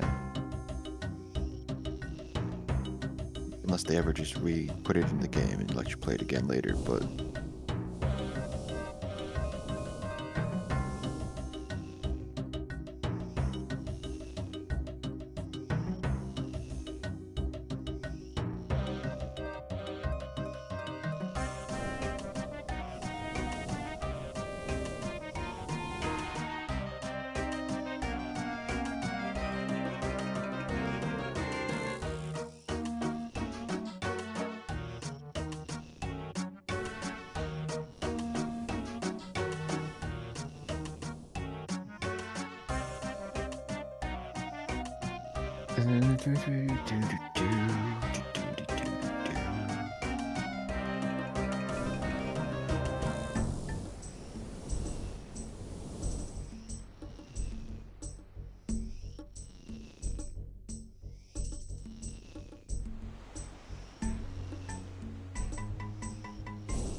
I'm back.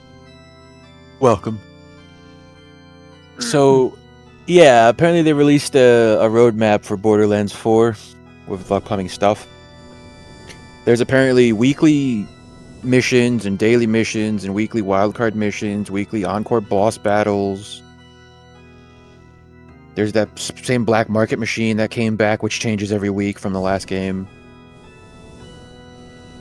But in quarter 4, there'll be a seasonal mini event that has to do with Halloween themed. hell New was the weapons, black market cosmetics. machine again? I remember being in 3. I just It was can't that remember what it machine was. that we could find that was in different locations that would spawn and it would change every week and it would have certain weapons and stuff in it that we could buy for like a high price. In the third game, they would have like legendaries or something in there that you could buy for like a lot of money or whatever the cost was. Huh. Not sure. Yeah, we found it at some point in Borderlands 3. It had But yeah, different and then spawns, right? yeah, different spawns and it rotated every week. Yeah. So they kind of just took what Destiny 2 had with one of the... Well, that's kind of what this is like. It's feeling like it's moving towards like a live service game or something, which I hope it doesn't. Because it's like the weekly updates, weekly missions, like weekly bosses. The person was called Zur or something. That person would literally go there's a single day or two of the week or something. This person would like rotate around and you would have to find them. They had different areas, but they would have all these different exotics and emotes and stuff that you can purchase. And it would just be random. They're also doing, seasonal events like coming up in Q4. There's the Horrors of Kairos, which is some Halloween themed mini event. And then legendary weapons, cosmetics, any new weather variant all come along with that. Then they're supposed to be adding an invincible boss, more legendary weapons, and then Ultimate Vault Hunter mode also later this year. Additional Vault Hunter mode levels, Ultimate Vault Hunter mode level. Okay, whatever that means. And then as of Q1 of 2026 is when they'll be adding in pearlescent rarities again. They might be saying like that will come with 10 extra levels or something. Maybe. That's part of the free content. Yeah. But then pearlescents will come in Q1 of 2026 as free content. I hope it's free, and I hate how it's not even in the game, bro. You like to boast how there's tens millions of guns or whatever the fuck they say in their stupid fucking... And the highest they still have in this game is legendary. Yeah. It's like, come on. Obviously, you got your paid for contents coming out too. There's, Pack 1, which is missions, boss, gears, other stuff. Do they have and the Pack 2... Like Iridium I don't know. Iridium weapons, not Iridian? Not sure. Pack 2, as of next year, is more another boss, weapons, gear. They've announced the first story pack, which is Q1 of next year, the first big DLC. Mad Ellie and the Vault of the Damned. It's a DLC that focuses on Ellie. Wow, because everyone likes Ellie so much. Some new Vault Hunter, new story missions, new map zones, new side missions, new gear, new cosmetics. I mean, if you're gonna go with any characters, you're gonna go with at least Borderlands 2 characters. That's a safe bet, I guess, right? Yeah. Out of the Borderlands 2 characters, her being like basically the worst one. Yeah, but it's not like you could choose Scooter. He ain't around. Well, exactly. Scooter ain't around, and Ellie hasn't had a DLC. Everyone else has basically had their own DLC. Yeah. So, no idea who the Vault Hunter is, but that's been announced. And then obviously, going forward, you'll have the other side packs, more DLC, more bosses, and more free updates. Listen, they have a Mordecai-based DLC. No? They haven't. Mordecai or Brick. Brick doesn't have his own DLC, technically. Yeah, so invincible bosses, it's the same as always. Axton and the Gunzerker had their own thing, right? In 3 for one of the DLCs. I thought those two, at least they did like, I think Axton was like the main dude in it, but I'm not sure. I thought Gunzerker was in it as well. So, weekly challenges. Free weekly challenges. Weekly big encore boss. Each week, players can take on the same boss at Moxie's big encore machine. You spend in-game Iridium to play the thing and refight a boss with tougher variants and earn different loot. So it's just like fighting the Invincible versus the Ultra Invincible. Well, Invincibles are a separate edition, so it'll be different bosses that are harder in a different way than being invincible. And maybe they'll add like modifiers to it or something? Yeah, because they are adding Invincibles as well, as free update. Weekly wildcard missions. All players will get the same weekly wildcard missions added to their map. So you have to do the same set of additional stuff to complete missions. You could It's Get like, I would be what? interested to try out Borderlands 4, but again, I doubt it would run. I mean, it would probably run on my system, but You'd probably run it fine. I I'd don't probably run know. it fine too. What's required or what's recommended is only like recommended for And if I you want to feel have like, ultra 60 yeah, I was FPS gonna or say, I something. feel like it's recommended for at least decently high graphics. Yeah.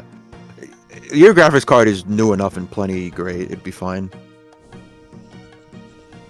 We could. I bet you we could run it at 1080, 60. It'd probably be fine if we run it on like medium or low. But then, yeah, weekly wildcard missions. Once you complete all the weekly missions, they give you a guaranteed legendary drop. What? That can be repeatedly earned until you get your ideal roll. Bro, So you could do the drops over and over again to give you the legendary. Right. You could do the missions until you get the roll you want. Well, guess what game had that one too? I told you.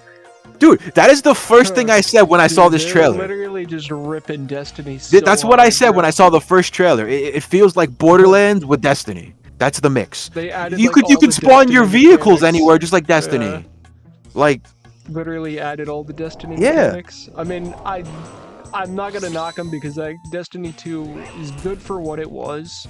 yeah. But nowadays, they've like milked their player base so hard and removed so much. This is content, free it's stuff, fine. so it's okay. You know, this isn't like paid for and No. like, you know. Then you got do the have black to market machine. Spend $70. Well, yeah, you gotta buy the base game, but That and then Which make has its own you stuff, have though. A PC that can run it, so you're at least spending Well, probably $1,500 on they didn't make it on PC. Unreal Engine 5. It would be different. They would have made it on Unreal Engine 4. It would have been perfectly fine. But no one does that anymore. You can't do that. AAA studios have to use the new stuff. So, but yeah, the black market machine. He offers wares in Borderlands 4 via the machine. Spawns in a new location every week. Offers highly coveted legendary loot for in-game cash. Yep. It's the same as the 1 and 3. It's the same spot for all players, just changes every week. But the inventory of the machine is unique to each player. So we'll find it in the same location, but what you see is different than what I see. So we can definitely buy different things. Or So buy it's them and trade them. instanced loot In the machine, yeah. in the machine. Okay. Yep. Which again, that seems kind of ridiculous. Yeah, so Even we can for go the to a machine, find it, then go buy a legendary, and if you got one I want and I got one you want, we could buy and trade. I thought they said the loot on the ground was going to be instanced as well. It probably is. I fucking don't like that. Well, it's part of their whole new. It's not just all your manufacturers. It's like some weapons can have parts from other manufacturers now that give it different buffs and stuff. It's always had that. No. Like you'll get a Torgue weapon with a Vladoff barrel on it or something. Yeah, no, that's been in the game since Borderlands 2. It's No. just It's hidden not thing that you wouldn't see. Well, yeah, but it's not just like, hey, it has like, hey, it's got fire rate bonus because it has the barrel. It'll actually look like it has a barrel from Vladoff. It changes the way the guns look too. Well, I think it does do that as well. If you were to, like, obviously you can't. I don't know. They explained it in some sort of way that it's apparently different. I don't know. But yeah, I fucked around with that gibber quite a bit in Borderlands 2 back in the day. Like, that thing, you could literally modify anything with anything, and it literally is the same thing with the part system. Has the base weapon, and then it has all the different parts. Well, that's kind of what it feels like. Have like certain. Yeah, well, that's buffs. kind of what it feels like because all guns can still have random effects like they normally do. It's just the other part that could be added. It's kind of like the any parts, any weapons thing. It's like they took that and just added it in at a random spawn chance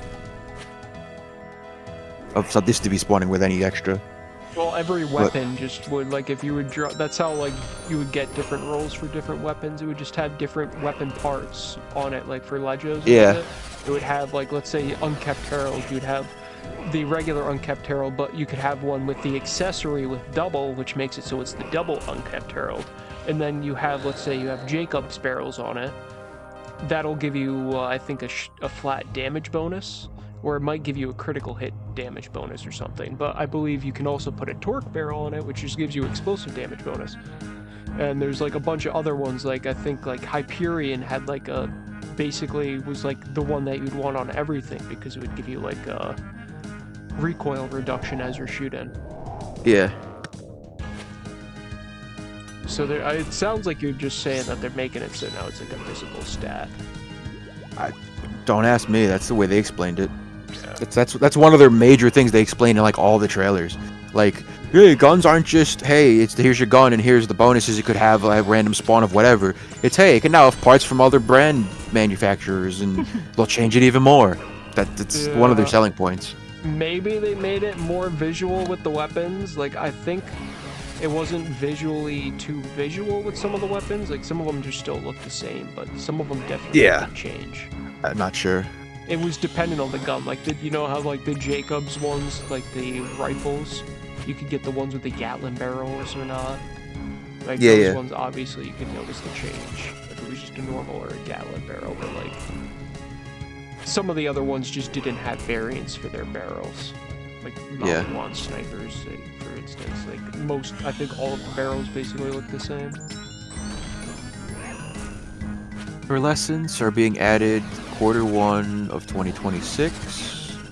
They will be incredibly difficult to find and will be really powerful. It's okay.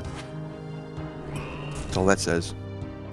And then seasonal mini events, such as the one coming in for spooky season, Horrors of Kairos. It'll be added in October, the first of seasonal mini events, because apparently they're going to do that for every season, I guess. And this event will have a weather change as well as cosmetics and legendary items added to the pool. And will obviously only be a limited time, and then once the season's over, it's gone. So once it's gone, you miss it. Oh boy, I better spend $70 right Yeah. now. Yeah, that means I gotta spend it right now to play this one during Halloween. If not, I'll miss it. For the stuff that's already within the game.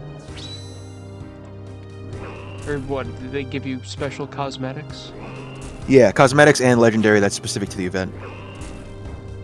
So if you don't play it, you can't get this or that. So it's like you gotta buy the game to play the events. I'm sure someone's already working on it. I'll spawn that in for myself. Well, who's to say that they don't, replay the events or something? Well, yeah, exactly. For all you know, it'll be like, I doubt it'll be like this, but RuneScape, every time you, like, let's say you miss an event, you can go back and do that, like, the event rolls over next year.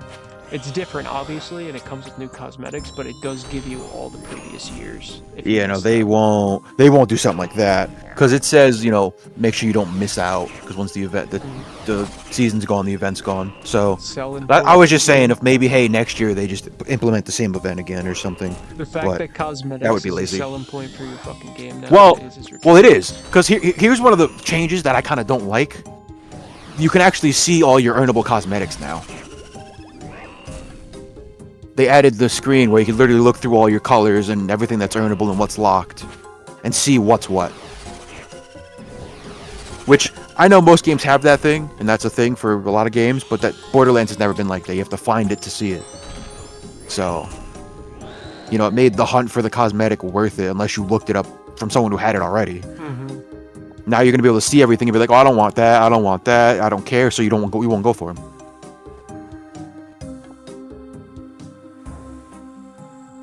And then endgame with Ultimate Vault Hunter mode and more. Rolling out free updates to Ultimate Vault Hunter mode, adding additional levels of difficulty that you'll unlock via gameplay. Overcome challenges on Ultimate Vault Hunter mode, be rewarded with the best loot rolls in the game. Okay.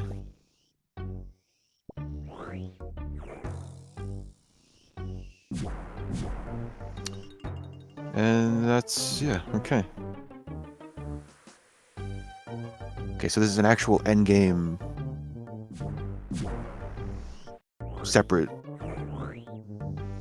overview here. So, Ultimate Vault Hunter mode, extra levels, dedicated drops. Because I guess endgame's a big focus.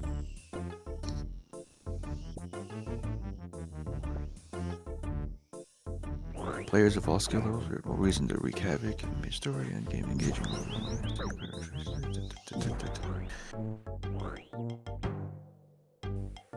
Game loop is like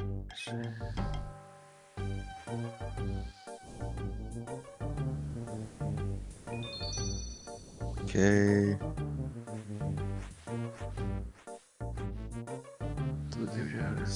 Playing expect more demanding.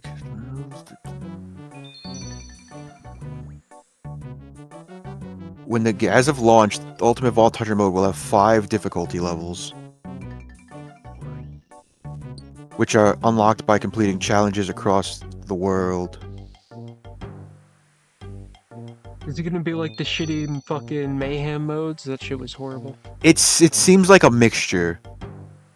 It seems like a mixture of overpowered levels and mayhem.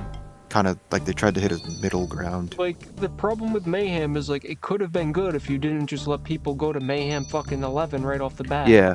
No, Like, this one will only start with 5 levels, and you have to unlock each level by doing that was challenges. a good idea. Yeah. So you'll be on like Ultimate Vault Hunter mode difficulty 1. You then have to complete challenges to unlock 2, and then challenges to 3, 4, 5, and then they'll add more levels later on. Once you've completed enough challenges, you will face a climactic wildcard mission, It should have which been tasks like Halo's you... skull system, What? where you just like add and remove fucking modifiers. So once you complete enough challenges, you unlock the climax challenge, or wildcard mission, which is basically, hey, they want you to replay this mission, and all the enemies are really hard. So you'll replay a mission filled with buffed enemies, and they'll have new lethal traits. And then once you beat that, then you unlock the next difficulty, and so on. Which you'll then do other challenges, and get a different mission to play, and fight even harder enemies.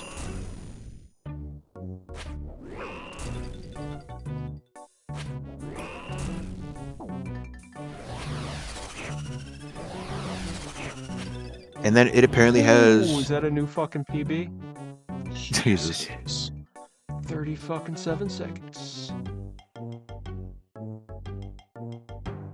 Loot farming has been improved to offer more variety, including dedicated drops. Instead of fighting the same boss over and over in the same part of the map, you are now incentivized to take the fight across Kairos and fight a wide variety of enemies in pursuit of the same specific loot you're looking for.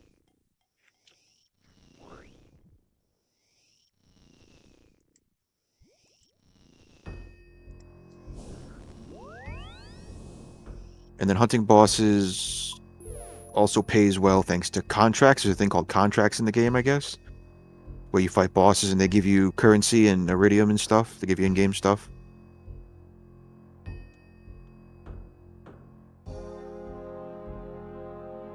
You spend iridium on respecking your skill tree.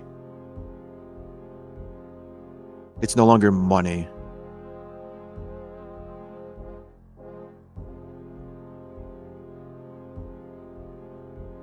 Spend iridium on respecking your specialization tree. What? Okay.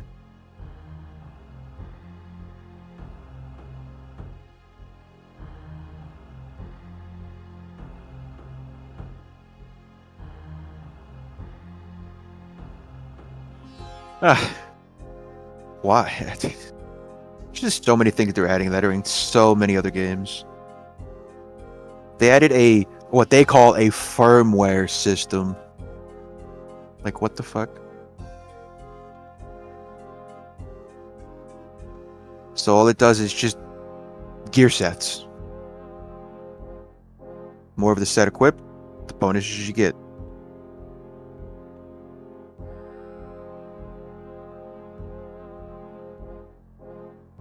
Insane.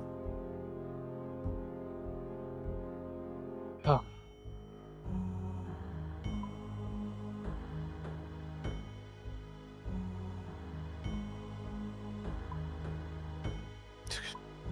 Another thing to look out in all your damn weapons, dude. Well, Just technically it was there, but again, you wouldn't really know it unless if you knew, if you played enough Borderlands and you knew how, like, what drops were good and not, you would know. We wouldn't know the weapon parts, obviously, unless you had the Gibber, but like you would know what roles would have what, basically. yeah, But but again, they added the firmware system, which is basically set bonuses. So it's like I have this, you know, shield with this relic with this gun, and they give me a bonus because I have all three of them equipped. didn't 3 have something like that? Or was that a skill some guy had? It might have been a skill, like using certain types of weapons with certain shields or something, but I feel like, firmware is like this set bonuses is new to yeah, Borderlands. It's been in other games. It's a common thing in other games.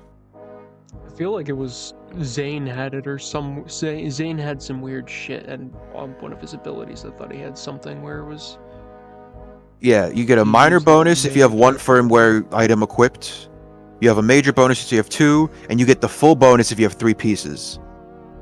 Firmware items can be found as of level 25.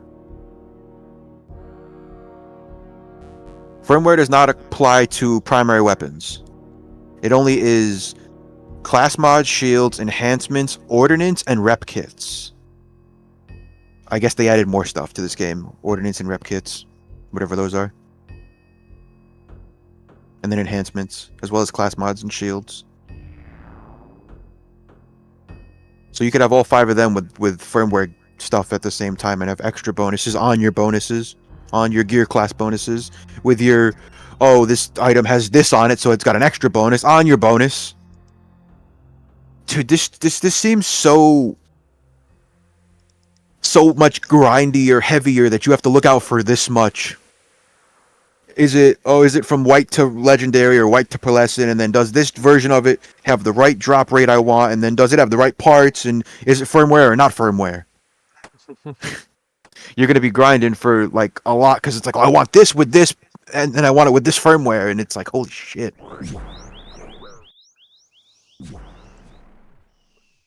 Yeah, it's I mean I I mean, it's guess all it's in, one way to add more variety to it's it, all in but way to help the end game, you know. Another way to get you a bonus because the end game gets hard. yeah. I mean it sounds cool for what it is, but again Something else in another game. it just sounds like it adds more shit to drop on the ground and that's really it. Yep. Well, of course, they got to add more drops because if their first game they touted they had hundreds of thousands of guns, and then the next game was billions, and then it was trillions, and they got, oh, now we got, you know, whatever, infinite amount of variations. You know, every game they were like, oh, we have more than the last one, and more than the last one, and All the enemies are gonna basically be what the Commander Lilith boss drops all at once. That one that you would farm.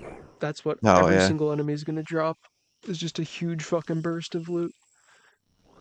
probably. Did you see you saw the trailer? They showed it just raining loot in some of those Yeah. scenes. So some bosses are just gonna drop a lot. I mean they made that in what was that 3 when they did that, or did they do that in like a DLC in 2 when they Three dropped ranked a the lot loot? of stuff too, Was it but I feel like 3 that made like the loot rain on you yeah. during like the Tiny Tina DLC or whatever. But then they just started doing that with like all the bosses in 3. Yeah, once you completed the campaign, you can transfer wait, what? Once you've completed the main campaign, you can transfer firmware from one piece of gear to another using the transfer machine. Once the gear that has the firmware has transferred to the other, it will destroy the original. So if you find a firmware you like, you can always port it to a new gear, not have to grind for it, I guess. Okay.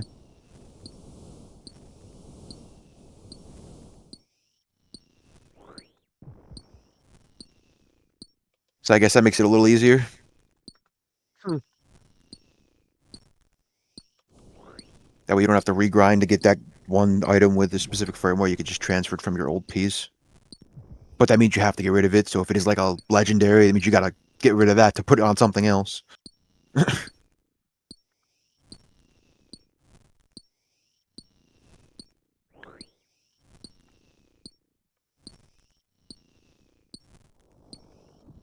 Oh, is this the thing they added with Borderlands 3, the specialization bar?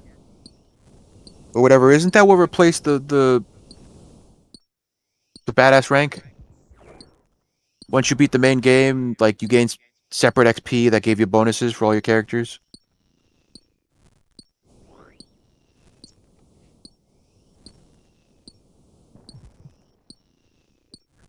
That's similar. Borderlands 2 had badass ranks. Borderlands 3 had guardian ranks, which you got through XP, and then you chose bonuses. So this has like a specialization system. You get specialization XP that can level up hundreds of times, which gives you buffs. So it's basically like badass and guardian rank. Specialization tree can level up health and shield, gun damage,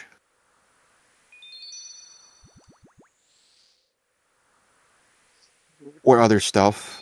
But once you've leveled a node far enough, you unlock passive skills to then put into socket spaces. Okay, so I guess it's a little more in depth than just gaining a flat bonus. You gain enough bonuses till you get a skill, and then it adds extra stuff. Okay.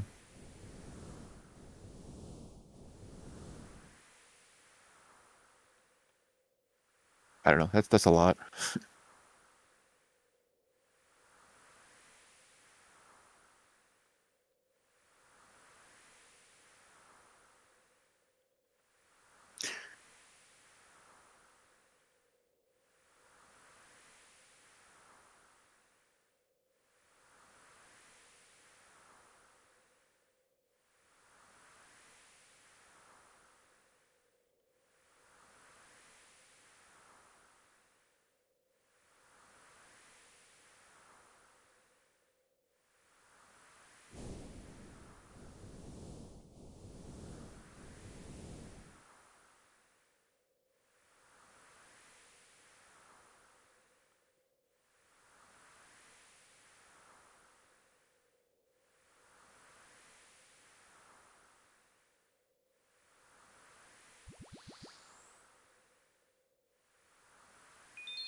Yes.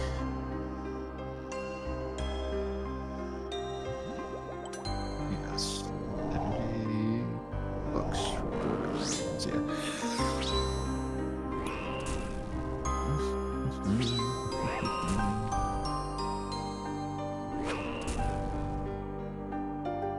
So I mean, I guess you could save a few dollars on Borderlands 4 on G2A. Oh, yeah.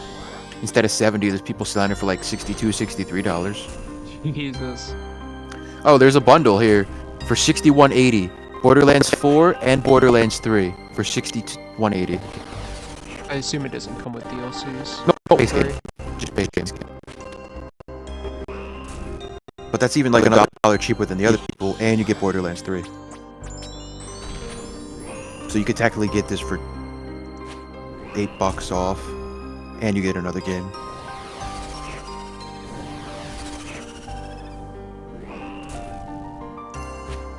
Yeah. Surprisingly. They have ones below friggin' market price already. And the game literally is like, release was technically today, but yesterday. It's like 11th. It was 11th PC, but like 12th on consoles and shit. So release was today and yesterday.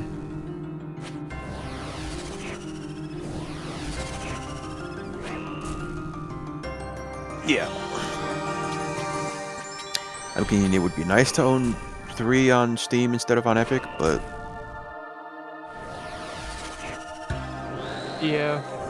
Like I said, I might buy it when Pandora's Box is on like a decent sale, but that's the only way I'll buy that game. Yeah. Exactly. Because that's what I was thinking. It's like, if you were happening to buy the game, and you do happen to buy it for 62 instead of 70, and you get Borderlands 3, that's just one less thing to buy when you buy the box, but still $60 to buy Borderlands 4 then. Yeah, and that's also if that's a true post or not. It says it works. Yeah. Steal your credit card type fish. I've bought it off of G2A like once.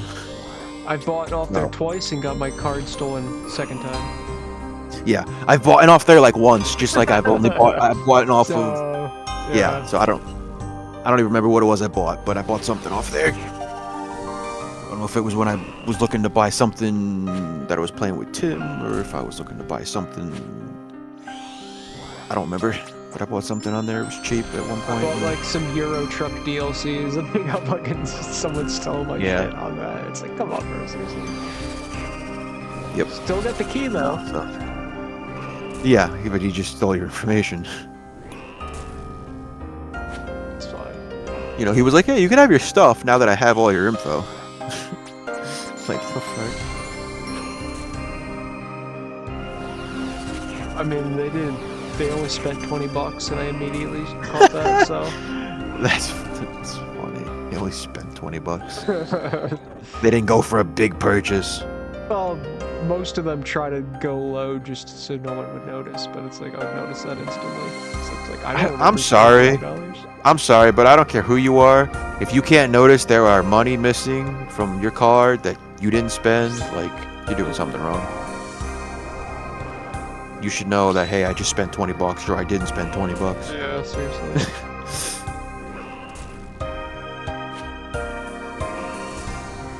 If you don't know what money's coming in and out of your account, you got financial issues.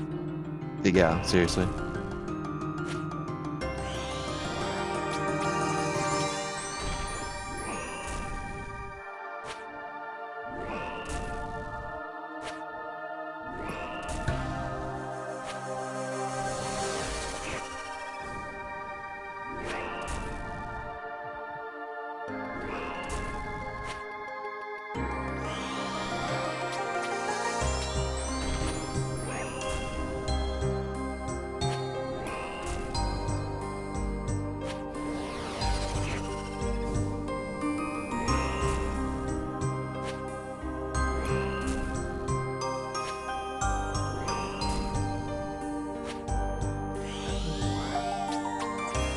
Oh my god. Okay. Apparently Triple H and some Middle Eastern guy, and I'm not gonna try and pronounce his name, they just announced that WrestleMania 43, which isn't the upcoming, but it's the one after. Oh, is it one of the con guys? No, it's some Middle Eastern. Turkey Allah Sheikh or something? I don't know. Oh, some Middle Eastern guy. They just announced that not next year upcoming, but the year after, 2027, will be in Saudi Arabia. Oh, it's a Saudi Arabian oil prince, that's who it is. Yeah. No idea. Most likely. WrestleMania, hashtag WrestleMania Riyadh. Riyadh season. I'm sure.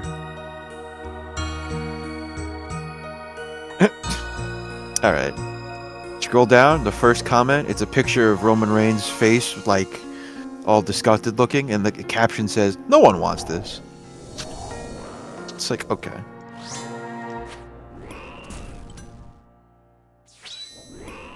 First WrestleMania outside the US, and it went to Saudi Arabia. It's like, okay.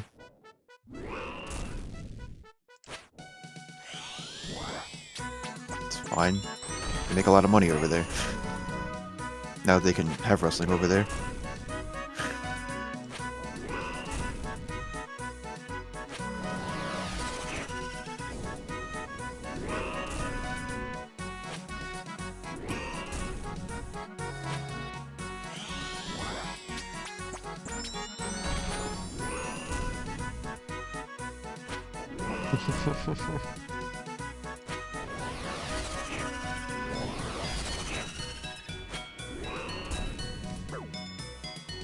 Sucker.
Oh. You know that movie we looked at the other night there, The Long Walk? Yeah, That was apparently a Stephen King book? it's the football one, right? No, that's the one with Mark Hamill where the people are walking or die. Oh, that's right. All right, yeah. That's a Stephen King Yeah, based they on a said it Stephen was- King novel. Mhm. Well, I just saw that apparently they held a screening of the movie where you had to walk on a treadmill for the whole movie. It's a room full of people all on these small treadmills as they just watch the movie, and they have to Oh keep my walking God, at the that's same pace throughout the whole awesome. movie. Does it speed up and slow down?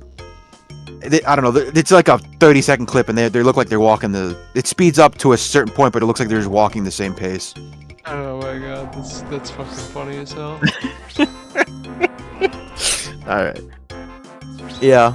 That's almost like some AI generated fucking idea right there. Seriously.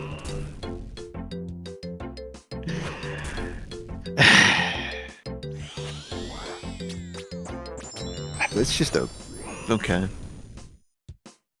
You think they're gonna have like some kind of special release where you can like plug in your treadmill at home? So the movie knows if you stop walking, it shuts the movie off. It shuts the movie off, or like, and it makes it so you have to restart at the beginning. But it also speeds up and slows down in pace with the guys on the movie. So it's like almost like a workout. That would be crazy. Because a lot of treadmills have like their own little pre-programmed like 20-minute, 30-minute workouts. Like that would be perfect. Yeah. 2.5 hour Yeah. workout. Yeah, a 2.5 hour program into your. I doubt it's that long. It's probably like an hour and a half at most. No, I think it's like 2 hours No fucking way. or something. Hour and 48. It's close to 2 hours. Well, 15 minutes of fucking credits. Yeah, I don't even know what it's about. Group of teenage boys completing an annual contest known as the Long Walk, where they must walk a certain speed and maintain it or get shot. And then the winner apparently wins money or something. I don't know.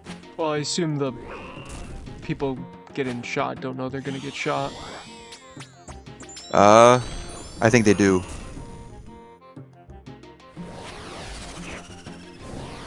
Not sure. I mean, that's what the description says. Walker gets shot. I don't know the book, so. Walker. We got a walker. I got a walker here. Car. Are this motherfuckers in this movie too? Oh, so is this guy? Freaking Asian kid from the new Karate Kid's in this movie. No idea. He's not notable other than the new Karate Kid. And then this guy looks familiar too. What movie was he in? Oh, this is the guy that... Oh, the actor who played Andy from Alien Romulus, if you remember him. The messed up robot or whatever. I don't think I watched Alien Romulus. You weren't here when we watched that? I thought you were. Maybe. I probably tuned it out, to be honest. It was that movie with all the kids that were in space, and it was the girl with her AI robot. Romulus. Sorry, I Yeah. completely wrote that off as Yeah, a yeah, movie, dude. Oh my Yeah. god. So that Which one was kid Andy? is he was the special robot, the special ed robot or whatever. Oh yeah. Okay, yep. So Now I he's in the remember. Long Walk as The well, guy I who, like, guess. had the fucked up eyes and shit. He's all Yeah, he had the bad. bad chip or whatever that caused him to have issues. Yes, I guess he's in the Long Walk as well. Oh my god, that's fucking awesome. Yeah. I hope he wins. Just completely write that out of your memory because it was such a bad movie. I forgot. I was thinking of the other Alien movie, Genesis or whatever. Not the third one, but the one they had in between. I don't The know. one they did in the early 2000s. What the fuck was that one called again?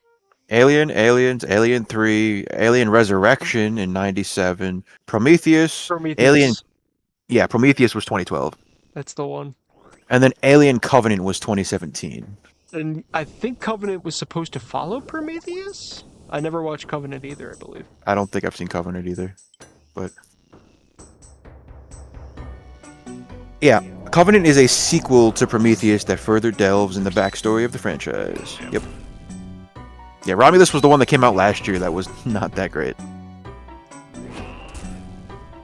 They had that messed up friggin' alien human at the end of the movie or whatever, and a creepy ass creature. Yeah.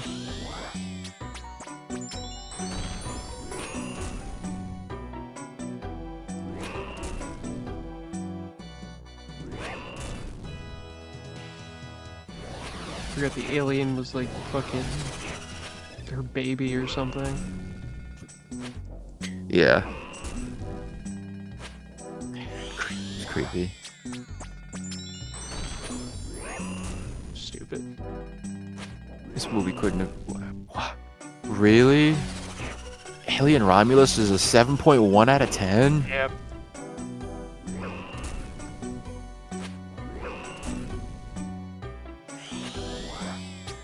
Okay. It's the only thing it says alien on its fucking name, bro. Yeah, I mean, don't get me wrong. The facehuggers and the aliens were fine, like every other movie, but Yeah, no, that's why it's 7.1. yeah, And it did have a budget put into it, which it wasn't like the visual effects were fine in the movie. Like, yeah. It's just the choice for a group of kids the that all story acted was like kind of kids. stupid. The Yeah. story didn't make any sense. They're like these scrappers that have to escape, and they choose this one ship to scrap so they can escape or something. It's like, what? Yeah. I don't even remember what it was really about. It's just like stupid.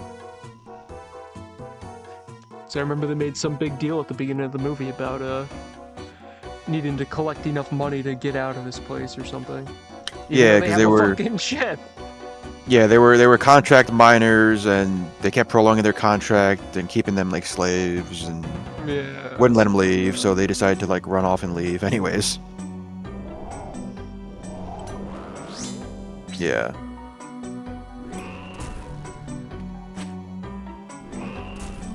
Surprised that got rated so well. What Alien Covenant? They had their Ripley 2.0 in that as well. Or that one was technically a pre-sequel, wasn't it? Another pre-sequel? Which one? Romulus? Separate. I thought it was before. Or was it after the first one? Was it? I thought they placed it somewhere in the middle of a storyline or before a storyline. It was.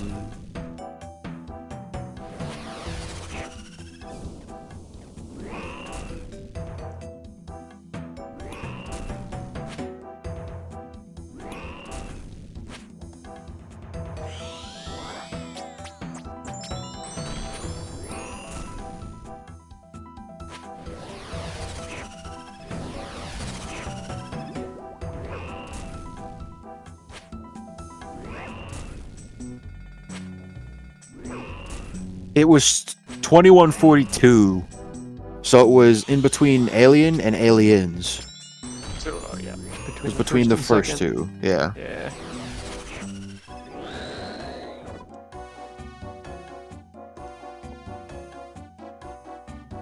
What is that?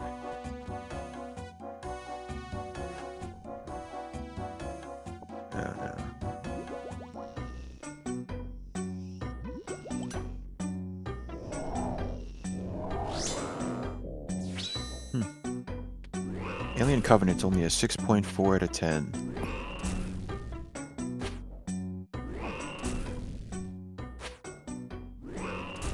Damn, 2 hours and 2 minutes long.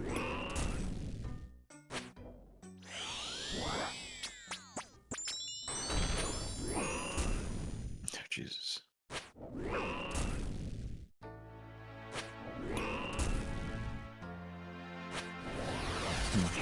Yeah, I don't think I've seen this movie. I've seen Prometheus a few times, but I haven't think I've seen Alien Covenant. I don't remember all the older Alien movies, to be honest. Alien Resurrection. The first two were good. I remember the third one being kind of shitty. Yeah, Alien Resurrection. 2 centuries after her death. So, okay. A clone of Ripley aids the crew of space pirates in stopping aliens from reaching Earth. Okay.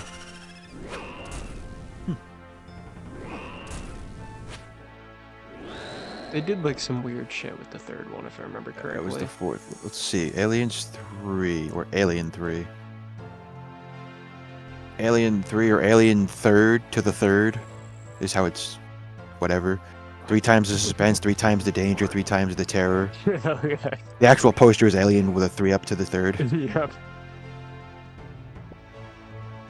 Ripley crash lands on a maximum security prison. What? Where she discovers that she has unwittingly brought along an unwelcome visitor, an alien. Okay. So she crashes on a prison, and then alien shows in Drex's house. Okay. It's the whole movie.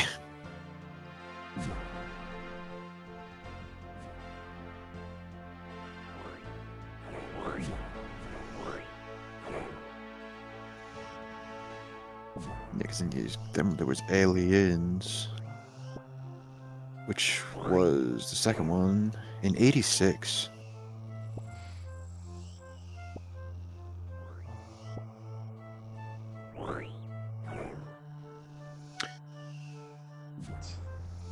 They don't know how fucking rules work. So Prometheus is the first one you should watch, then Covenant, then Romulus, then watch Aliens and Aliens 2, and then 3, then Resurrection. Okay. And then Alien vs. Predator and Alien vs. Predator Requiem are considered non-canon. It's alright.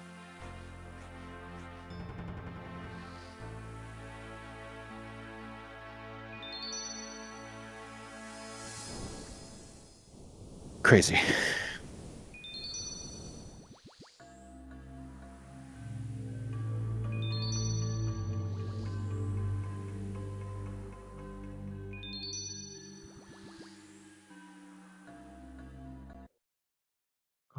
Disconnected, bro. It's some bullshit.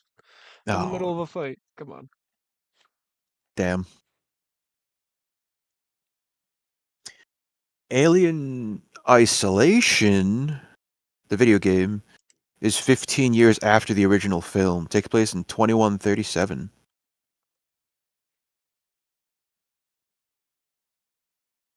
The newer game, Alien Earth, takes place in 2120, before the events of the first film. Okay. Alien Earth. I don't really hear many people talk about that one. Isolation is the one you always hear about.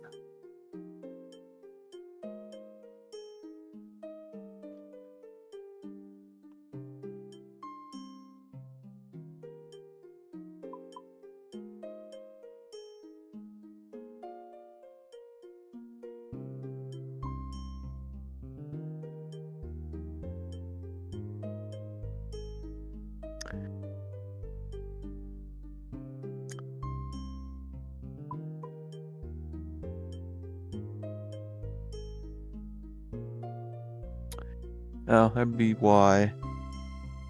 Alien Earth was a game back from 1998.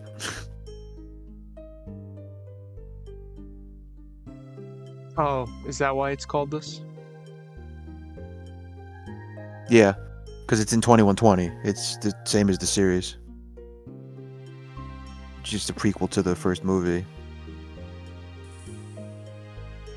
The game in 1998 was a action adventure 3D puzzle solving like mixture. You can get it on Steam. $6 for a game from '98. Okay.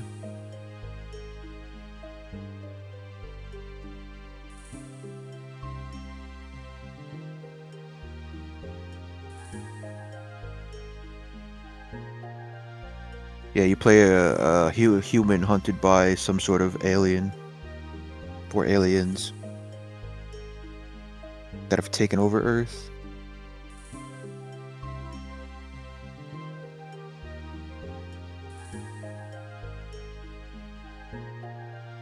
Huh.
I will be right back.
Hello?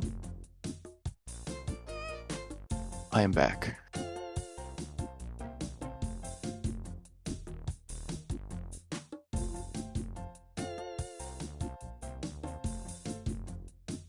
No, I guess he's not back yet.